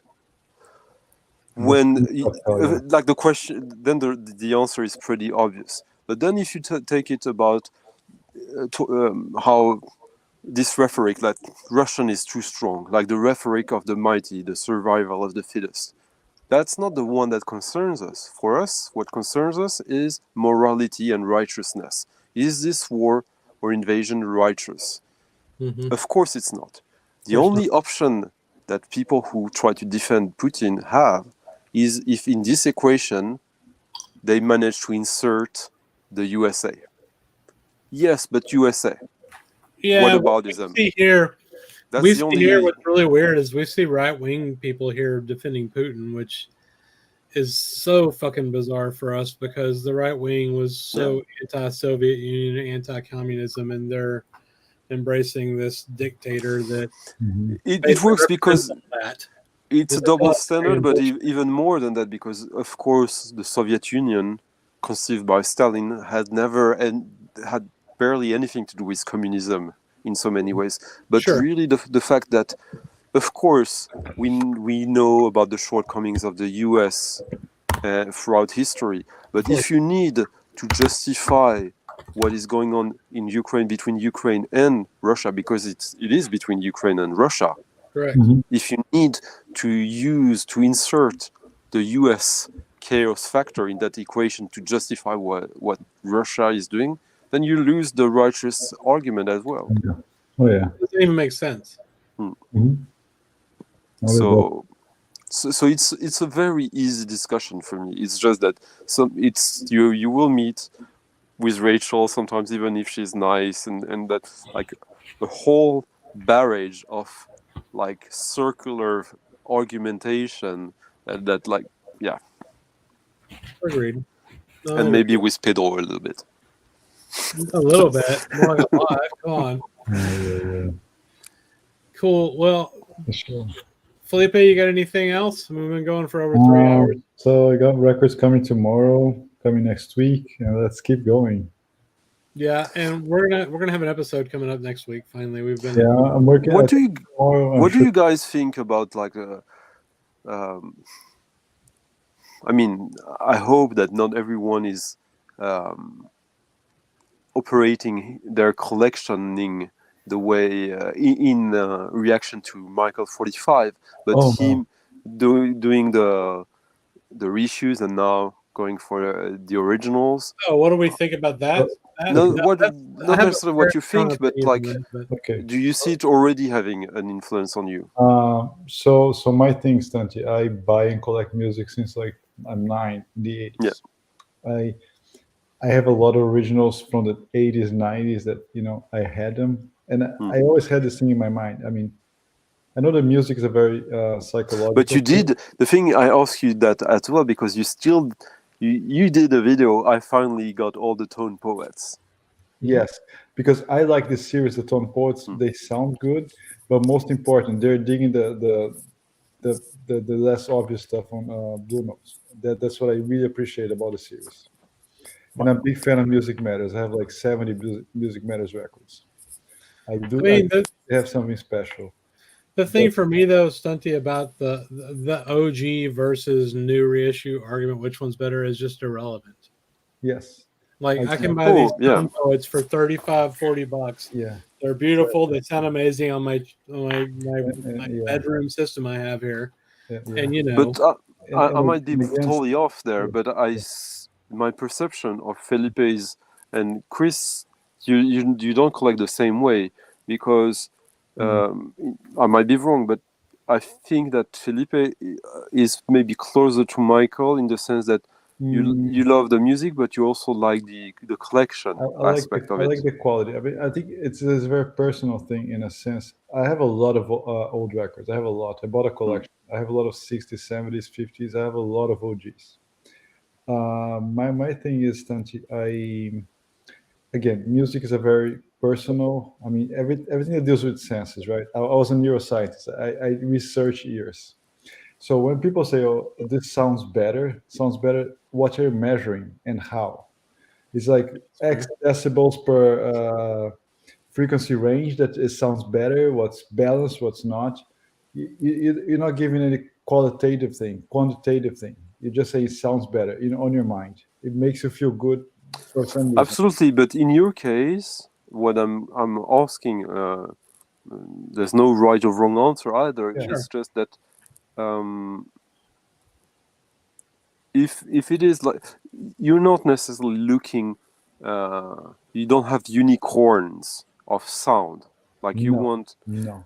But I suspect, and I might be wrong because like everyone shows an image, etc. But I would suspect that for you, if you wanted to focus like for a year and a half on like getting all these blue notes that you want originals, you might be able to do it.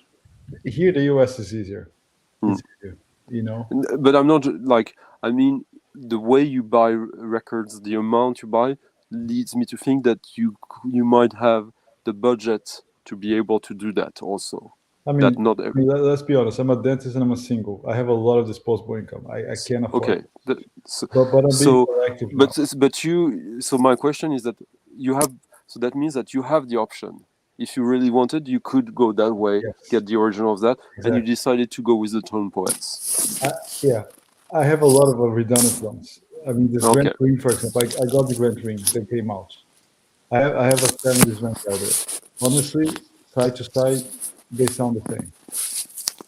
There's no difference there.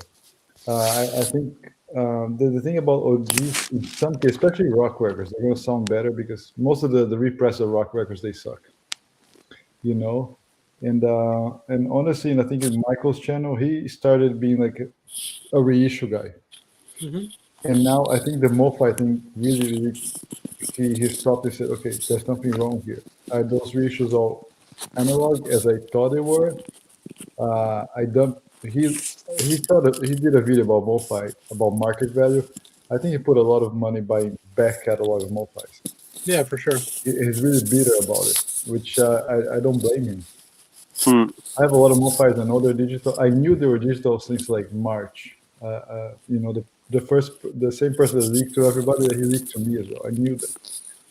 But on the 10th, they sound great. I like it. I mean, I'm not going to complain because, oh my gosh, they are not fully analog. What the heck?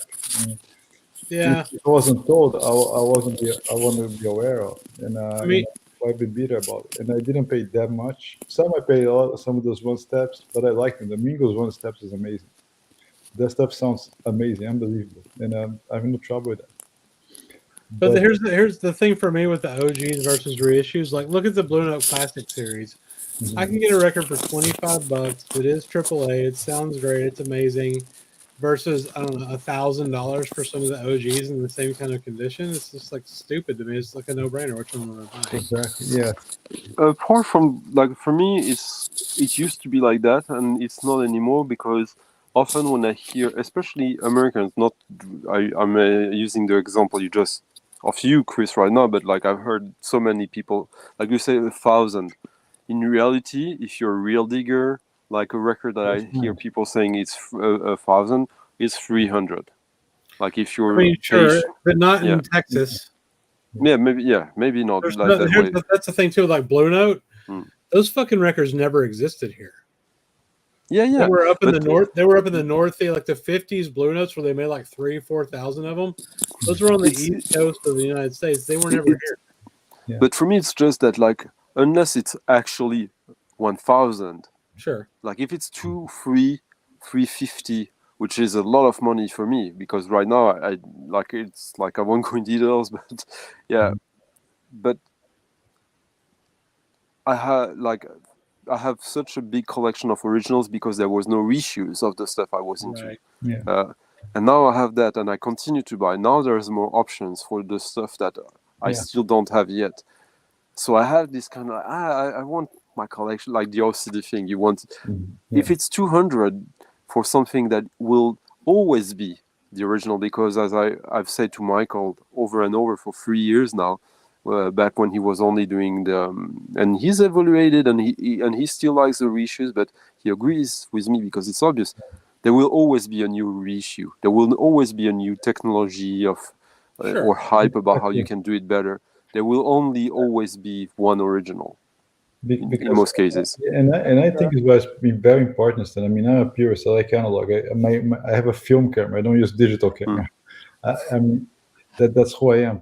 However, I think that's very important that we should have a great, amazing archival system digital, because tapes deteriorate. It's physical. I mean, they don't deteriorate as people think they do, but eventually they lose quality. I mean, you're rubbing it. So in a sense, you're losing some information there, you know. The whole MoFi thing. Minor, but it's amazing that we have the technology. We have to push for that because it's important. So here's an example, though, Sonny, or everyone. This is a record I really like. It's Jackie McLean of Fickle Sonnets, right? I paid $25 for this. It sounds great. It's pressed in Germany. An OG of this is $400. And it's hard to find.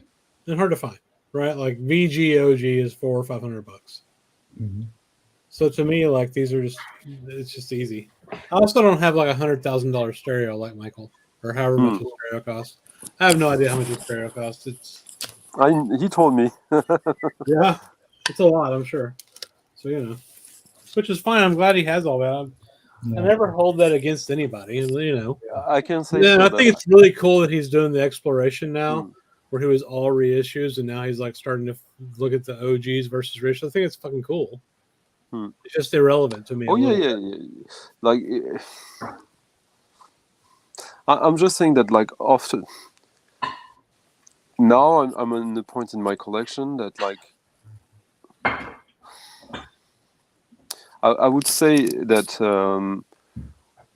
there's a few records that I bought reissues of when it was like a $200-$300 record that really means something to me. And it would retrospectively, in my case, maybe it's too strong to say it was a mistake to get these and not to focus on the originals. But I see that, like, I don't have, I don't go and listen to this. And I know that, like, if I find the original one and I can afford it at that time, I will buy it. And there's nothing wrong with these reissues. It's just, it became like that. So, and the thing is that I don't know if I could have predicted 5, 6, 10 years ago that I would be at that stage now. I don't know if I could have had a rational, but if I could now, I could tell the stunty from 10 years ago, don't waste your money on these perfectly okay reissues, because what you want, what you're after, is something a little more than just that. Of course, it's all about the music, but when you get all this, when you already have this body of collection around you, unfortunately or unfortunately, it becomes a little more than that, because and I think saying OCD is a little bit it's a little more serious than that in a positive way, because I'm totally open to being mocked for that or to be like because I understand that, and your reasoning. Okay, so you're the only real valid attack I can have against your reasoning is that, well, don't just focus on newer music that costs $20 rather than making a decision between an original at $400 or a reissue at $25. Right. Of That's fine. course, it doesn't work for everything, but that would be the only objective opposition I could give to you, which I know doesn't work. No, I mean, I think it could work. Like, I think it's interesting too. Like, all the jazz people that are, I mean, especially newer people like us, we're listening to very specific things that were fed by these companies, right? Hmm. I mean, Yeah. it's true. Like, a lot of my Blue Note collection specifically is all these reissues. I probably have 150 of them. Hmm. I like them all. I mean, I like them, not all. I like most of them, right? But there's a lot of new stuff. It's like the UK jazz scene is. There's a lot of awesome stuff happening there right now. That's happening today that we're not looking at all. We're looking at shit that was made 60 years ago. I guess I have an approach about art that is kind of parallel as my approach with economy, which is that whenever there's something new that is useful, at the beginning, it serves us the idea of a monopoly, that we identify where all the good stuff is. But we know that in the long run, like a monopolistic economy works against us because we become prisoner of it. Mm-hmm. And I kind of like to have the same idea about art, that at one point the sacred cause destroyed them, so that you have no choice but to find build new sacred cause, so that there's a constant flux. So yeah, I don't know if it's a good metaphor, but No, I get it. I mean, I think that makes sense.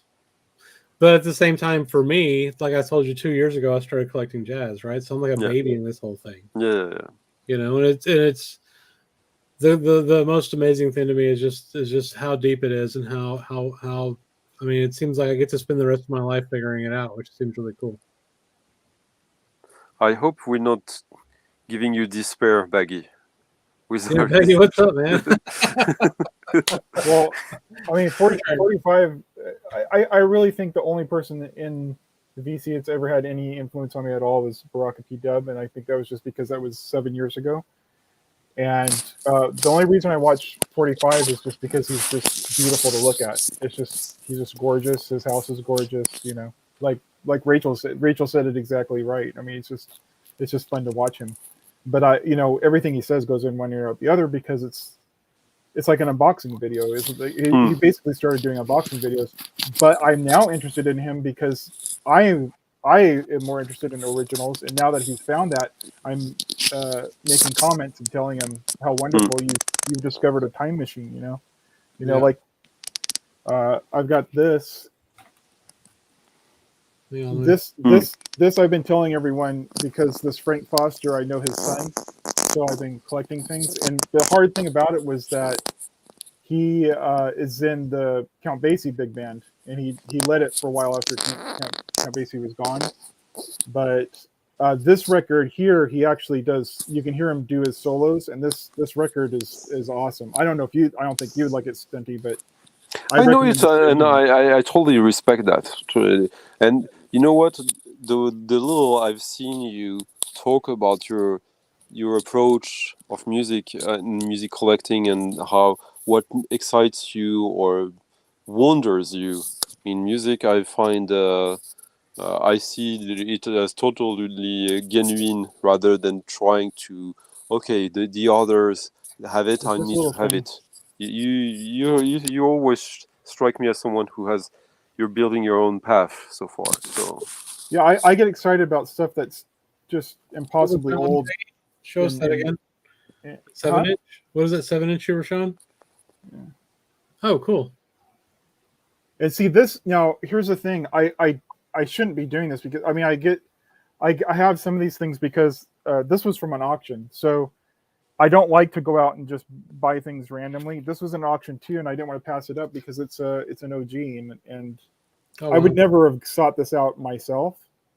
Yeah, it's a compilation, but it's got I want an original Riverside for cheap, and it's in good condition, so I got it.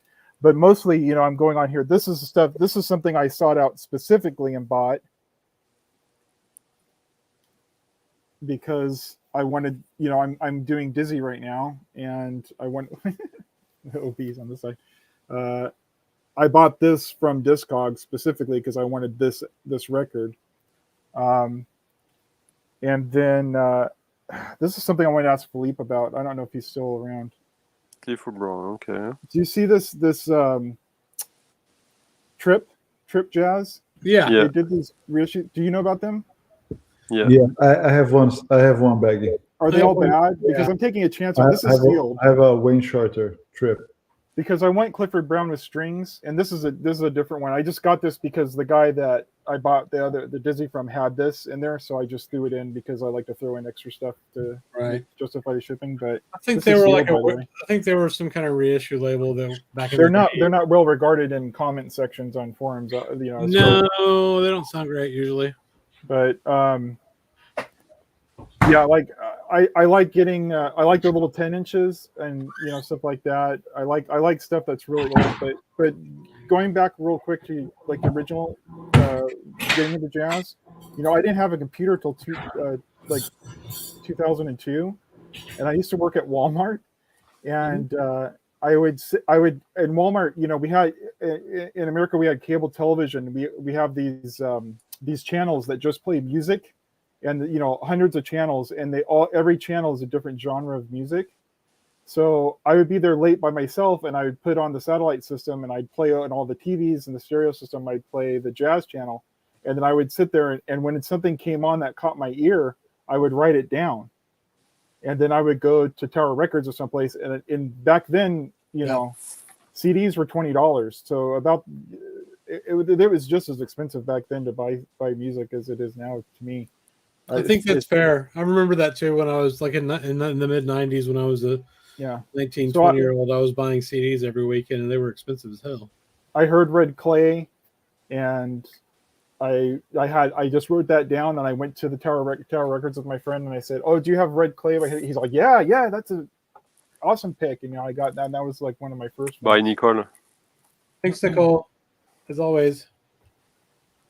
But, so she had a really good point though about Blue Notes specifically. Most of the minty Blue Notes are in Japan. I think that's a fact. When I went to Japan the first time, what I was mostly looking for was jazz, and I must say it was a little. That's where it was the most underwhelming. Okay. I had heard like, are you gonna find everything you want there? And like, I didn't find like 2% of the stuff. I did find some stuff. People own it in their collections. They're not selling it, right? I mean, I've heard these. Tell me if you think this is true. I've heard these stories that in the 80s and 90s that the Japanese collectors were coming to America and just buying all these. They still are. I give a shit about. They still are. They still are. Yeah. I don't know if when it started, but definitely and they would tell you that they would come to Europe, buy the stuff, get back to sell it in Japan. The Europeans would come to Japan to buy it from them, and then the Europeans would go broke and need to sell these records. It's like a loop in a way. Yeah. And of course it's a joke, but there's some truth to that actually. And it's crazy what you can find in Japan, but I would still think that it's true to a certain degree. But I know that the obsession with like near mint or mint Blue Notes is typically American, and of course, because it's the label that is the most talked about, the most respected, it's everywhere. But I would.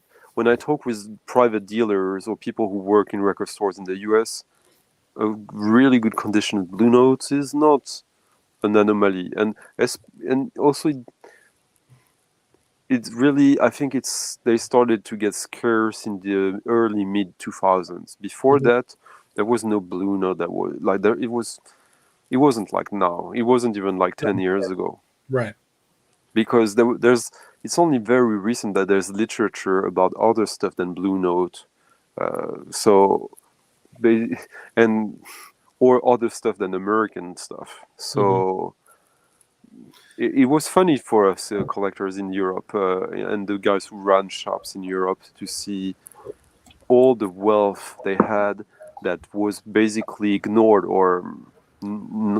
and these records were pressed 500 copies, Right. 1,000 copies, 2,000 copies in Europe. Yep. So they're much more scarce. Sure. Yeah. But eventually it will catch up. It's like you told me that record I showed was $1,000. Now I had no idea. Yeah. But Yeah, dude. Yeah, I mean, it's interesting. You know, what's funny is even in the short time I've been collecting, like since 2020, CTI records, right, that are abundant in America, the 70s fusion stuff, and CTI, which was one of my favorite labels. Those were going for $5-6 a piece 2 years ago, and now they're like 10 or 15. Oh, yeah. They're doubled in price at least, like at regular stores. Yeah, isn't it so that most $25? Yeah, but isn't it so that that CTI, most of the releases have like something like 6-7 pressings in a very short time? Yeah, absolutely, yes. Yes. So they will never. They sold a shit ton of them. I mean, there's a bunch of them out there. They just $50 is not a lot for a record, but when you were getting it for $6 2 years ago, it's kind of wild. So these records will never be $200 records. No, absolutely not. Maybe some will be around 100, but no. I mean, maybe 300 years from now, if somebody's still stupid enough to play vinyl, sure, right? Yeah. Maybe, but no, yeah, they won't be that expensive. They're baggy. I mean, there's a video that Rob and the University of Vinyl Tim did that Rob paid $50 for one of those records, like recently, and that's what that's what you have to pay to get one now. It's kind of wild. Yeah. He said he paid a lot for that Chet Baker. Yeah. Because I contacted Beatle and like I want that because it has like 2 songs that I really love on it. Yeah. I mean, there's something I think to myself as well. I dropped a comment on Melinda's latest video. She talks about pricing and how things go. I think it's a matter of education. If you're an experienced buyer and you're buying from a good seller, you guys know prices. You're not going to try to fool each other. If you're like a beginner guy buying from someone that's really greedy, they just want to sell whatever and sell. It's great as the whatever record. They have no idea what it is, the condition, how to evaluate. The people buy because they want to have it. They think it's the holy grail, and those guys are happy to sell it expensive. So I think it's a matter of you being experienced and buy from a good guy, a good source. And second, to my knowledge, to my opinion, I think a lot of these record stores that have YouTube channels, they're jacking up the prices. They're making things desirable that are not necessarily desirable. I agree with that, and I will add my pet peeve, which is that like you should never, ever, ever pay more because there's a shrink. Agreed. That is a scam and has always been, because like the shrink has never had anything to do with the intent of the artist or the label. It's just package. Yeah, it's a factory thing. Like. Plus, and it depends on where you are. If you're in a dry place in the cold, that's fine. But I bought records in shrink. Oh yeah. Florida, the originals in shrink. The shrink damaged the cover. Not just the there's that, and there's also the potential that a sealed record, like there will be a chemical reaction inside that will even not just the PVC covers, but even see the plastic shrinking. Yeah. And also, most often, if you take out the shrink of your record cover, it actually looks better. Oh, absolutely, it does. That's true. Just put it. I can't stand leaving shrink on any of my records. I'll leave it on some. I don't know. It's like whatever. You can do whatever you want, obviously. Yeah, but yeah. No, I'm just reacting to like this recent talks, like. Wax had like talking about like it instantly adds like 15-20% to like. Someone said that on Rachel's stream, and I thought that was stupid. It's not true. But here's a funny thing though, Sonny. I will say I've sold like I've only sold like 30 records on discogs, but I will put that it's still in the shrink if it is. I don't know if it makes a difference or not, but if it's like I have a $35 record and the guy below me has a $35 record and they're both near mint, one of them's in the shrink, maybe it gives me an advantage. I don't know. I think that like it's like what Felipe was talking about. If you're an experienced buyer, you realize these that nah. Yeah, 100%. Yeah. On the whatnot auctions, they say that all. It's in the shrink. It's in the shrink. Man, Yeah, but did they drag the record behind their truck? It's got the sticker still You on know? it. Yeah, who gives a shit, right? Like, to be is honest, the cover- I don't even know how it works. I never went to a whatnot auction. To what? Oh, okay. Do what now, Felipe? I missed what you said. Whatnot. I never used. I don't even know how it works. Yeah, and I haven't honestly, done that I either. don't care much about it. It sounds like stunted. It's not a place to get deal. Well, they just changed it to now. They're now allowing. Just yesterday, they opened it up to media mail, which I don't like as much because I thought you paid more, but you had extra protection because the buyer didn't get paid until you received your record and the tracking number showed that it was delivered. So now with the media mail, I don't know how their whole thing. Well, media mail has now. tracking. Does it? Yeah. Oh, yeah, Oh, okay. Yeah. That's tracking. I don't know why they weren't allowing it before. Then now the shipping is much cheaper now. So, Yeah, but not it's every. great. I mean, it cost me $5 to ship a single record in one of those analog, acoustic sounds giant boxes that I have 100 of because I bought so many records from them. Which is Media mail is the best thing in the record collecting world. Oh, I absolutely. think so too.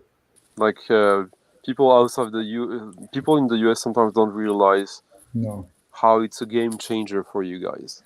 You know what I did, Stunty? When I moved to Florida, I moved from California. I have tons of books and CDs. I put in boxes and shipped in media mail. That's what I did, and I saved a lot on space in the truck and everything. It was much cheaper. It was meant for educational stuff originally, right? Yeah, books, DVDs, Blu-rays, records, tapes, whatever. Yeah, I mean, you can literally send anything. They don't actually know what's inside the fucking box, right? Yeah. When I was into comics, via media mail if you wanted to. When I was into comics like 10 years ago, they would use that. But if the post office found out it was comic books, yeah, it was so stupid. They would actually, charge you extra because they said because of the advertisements, which these are like comics from like the 80s or something. So all the advertisements are like null and void. Yeah. But they said because So you of can't ship it's not magazines educational. media mail, I guess, right? Yeah, because they're not educational if they have advertisements in it or something like that. You know that Ads are somewhat educational, right? my curse is that like I even have more comic books than I have records. Are you serious? Yeah. That's amazing. I probably have like 20,000 comic books. Oh wow! From the 30s to up to today. Wow. It's Are a lot of them European or is a lot of American stuff? Oh no, I'm no. When I say comics, I mean American stuff. Oh wow! Then I have the European stuff. I have the Japanese stuff. But where do you have all this stuff? Oh, there's a reason why I live in the forest on an island, because when I don't have enough shelf space anymore, I can just like build a new extension or building. Yeah. Well, no, but now it's like the records. I have this thing that I'm serious about it, even if I know you can make fun of me. I'm not a collector. I have a collection, but I'm not a collector. The end game is not owning this stuff. With comics, I have to admit that I know I have quite a few that I will probably never read. I like to have them. I like to look at them or look through them, but there's so many that it's not possible for me. And well, I mean, do you think that you have records that you will never hear again in your lifetime? In your collection? No, I don't think so. So how many do you have? Like 15,000? Around 15, yeah. That's a lot of time. But there's a few. I have a room that is the purgatory, where the records that I think are on the path of not needing a reason to be listened to again. I hope that I find the time to double check that, and when I do and it's confirmed, then bye. Yeah, that makes sense. I have some box records like that, not rooms, but yes. How many records do you have at home, including these? No, about I'd say around 2,000, 2,500, something like that. Okay, and you, Baggy? I bought like 2,000 in the last 2 years, probably. I had close to 1,000, but and then I got it down to less than 400, and now it's Wow. going back up again. Yeah. I'll Yeah, tell because I you. said I looked at it and I said, why did I buy this? I'm never going to listen to this, and so I just. And you, Felipe, between Brazil and Florida. I should have like around 2,000, I think. You guys are good. I'll tell you, like, the general consensus between me, myself, and I, and a few other people in the same position as me, you're like, until 8,000, it's fine. You know Oh, what no, you're doing. yeah, It's yeah. when you reach 8,000, it's like the magic number when you're starting to lose track about what you have. You Yeah. start to buying doubles without noticing. Yeah. Like, Yeah. No, I do that at 300. yeah. Oh, yeah. Like, do I have For this? me, it comes to a point where, I can ask myself now, am I really going to listen to this? Do I really like this? Do I really need this? Because again, I can buy them. It's just a matter of like, do I want it? Do I need it? Right. It's come to this point, to be honest with you. but the records are, I mean, when you buy, It's just a matter of mood, yes. Yesterday I was listening to like free stuff, like the Bobby Hutcherson. I was listening to that Freedom Ring. McLean is a little out there, but not too much, but it's something. But sometimes I'm like the whole week I'm listening to Donald Byrd because I just feel like.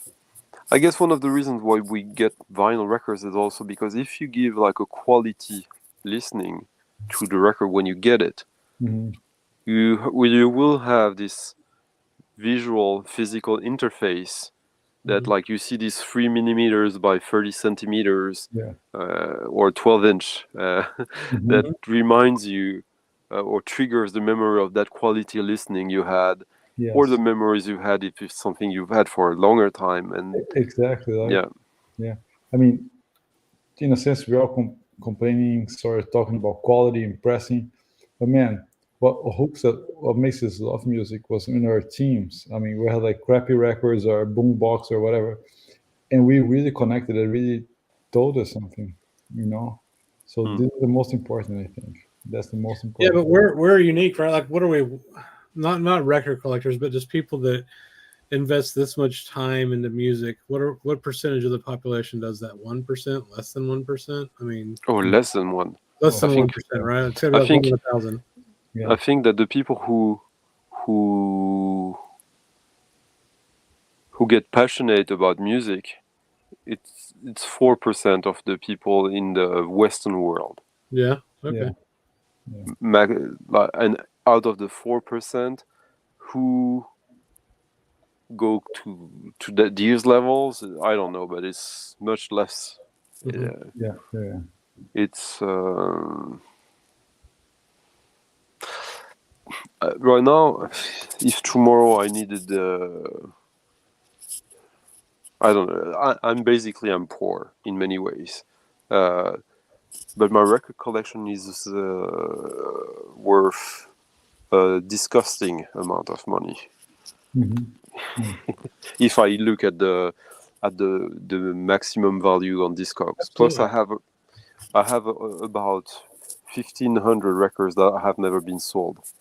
And they haven't been sold not because they're obscure, undesirable, but just because they're too rare.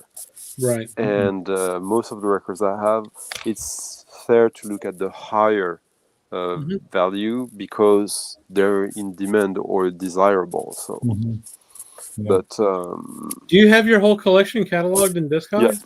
Yeah. Are you serious? Yeah. That's amazing. That's a lot, man. God damn, that's some work. No, because I do it every time I get a new record. Well, I do too, but I'm just saying, like, the back catalog. Your back catalog. You had to have had a big back catalog when you started putting it in there. I started to use Discogs in 2002. Oh, okay. Well, that makes sense. And then I didn't know it was that old. It started in 2001. And but I had to start again in 2013. Oh wow! I think it was not even like a marketplace when it started, right? No. The marketplace only started in 2006. Yeah, it was like a database only. Yeah. which meant that back then it was all about eBay. And back then, eBay was only auctions almost. There was no buy it now like Right, it's now, exactly. Yeah. which was great. The fact that it was the opposite on Discogs was great because it was an odd like Discogs was to get eBay was to get the rare records, and Discogs was to get the records at the true market price. Yeah.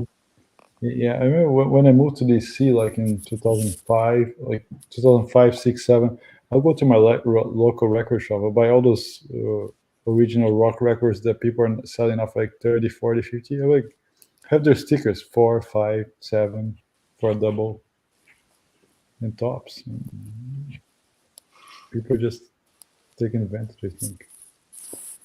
So the eBay days, they were fun because like there were so many people who started to become dealers. If you were in a big city and you were interested in records, whenever you were like looking for records and you didn't find anything for you, you would find something that was for someone else. So I remember, like, without even trying, I was selling between 30 and 60 records every 3 weeks on the eBay. Wow. And at one point it became my biggest source of income. Like I was making $6,000 a month just selling records, sometimes more. That's okay. Man, everybody knows what records are worth now. They think they're all worth $1 million. I mean, you can go to these like antique malls around my town. They'll have like Journey's greatest hits that they press 7 billion of, and it's like fucked and roached out, and they want $25 for it. Yeah, like it's a 50-cent record, bro. Like, even now, you know. I like that term, roached out. I remember the days when you would go the day of the arrival of the new stuff in the record stores, and every 6 months in the mid 2000s, you would see less and less people until we hit that there was only this guy and me who were there, when it counted. And then it changed, but like during that time when it was really suddenly you could think that maybe in one day I'm going to be 10% of the whole industry market. And thankfully it wasn't like that, but I would go in Paris around in the suburb, or in the subway, in the bus, whatever, with records under my hand. Not because I needed to carry them around or just to show that I had records, just in case someone, oh, you're into them? I have some if you're interested. Mm-hmm. And sometimes it happened. Like I got some of my best records, most crazy copies that way. A lady who stops me in the bus, and I go to her, and she has like 200 records in this, and there's some like free jazz originals that she's never listened to, just because she was a cute girl back then. So they gave her the records signed by all the band, and like she's never listened to it, and like take it. Or make me a digital copy of it. Okay, sure. Sure. Not bad. That's wild. Oh yeah. Well, I'm getting tired. I know, Stunny, you got to be about to fall out. You go sleep for 24 hours. Yeah. Oh yeah. My life guys. I'll see you guys later. That was great. It was fun. Bye, everyone. Bye. Have a good night. Right. So we will hopefully have some videos come, or at least a Jazz Bums episode coming out earlier. Yes, we're working. Week. And then, we'll obviously have this stream, of course, every week. So thank you all for joining. Thank you, Felipe. Do you got any final thoughts? Thank you, Chris. No, I think it was great catching up with everybody today. Thanks, everybody, for the audience, for coming, for talking music mostly, nothing else. We have been going to some personal, things here. I mean, nothing serious, but it's keeping us away from like making too many videos lately, which are going to be catching up very soon. And it's been great, and t-shirts are going to be available soon. Absolutely, we'll figure that out. All right, thanks everybody. Y'all have a good weekend. Thanks everybody. See you around. Thank you.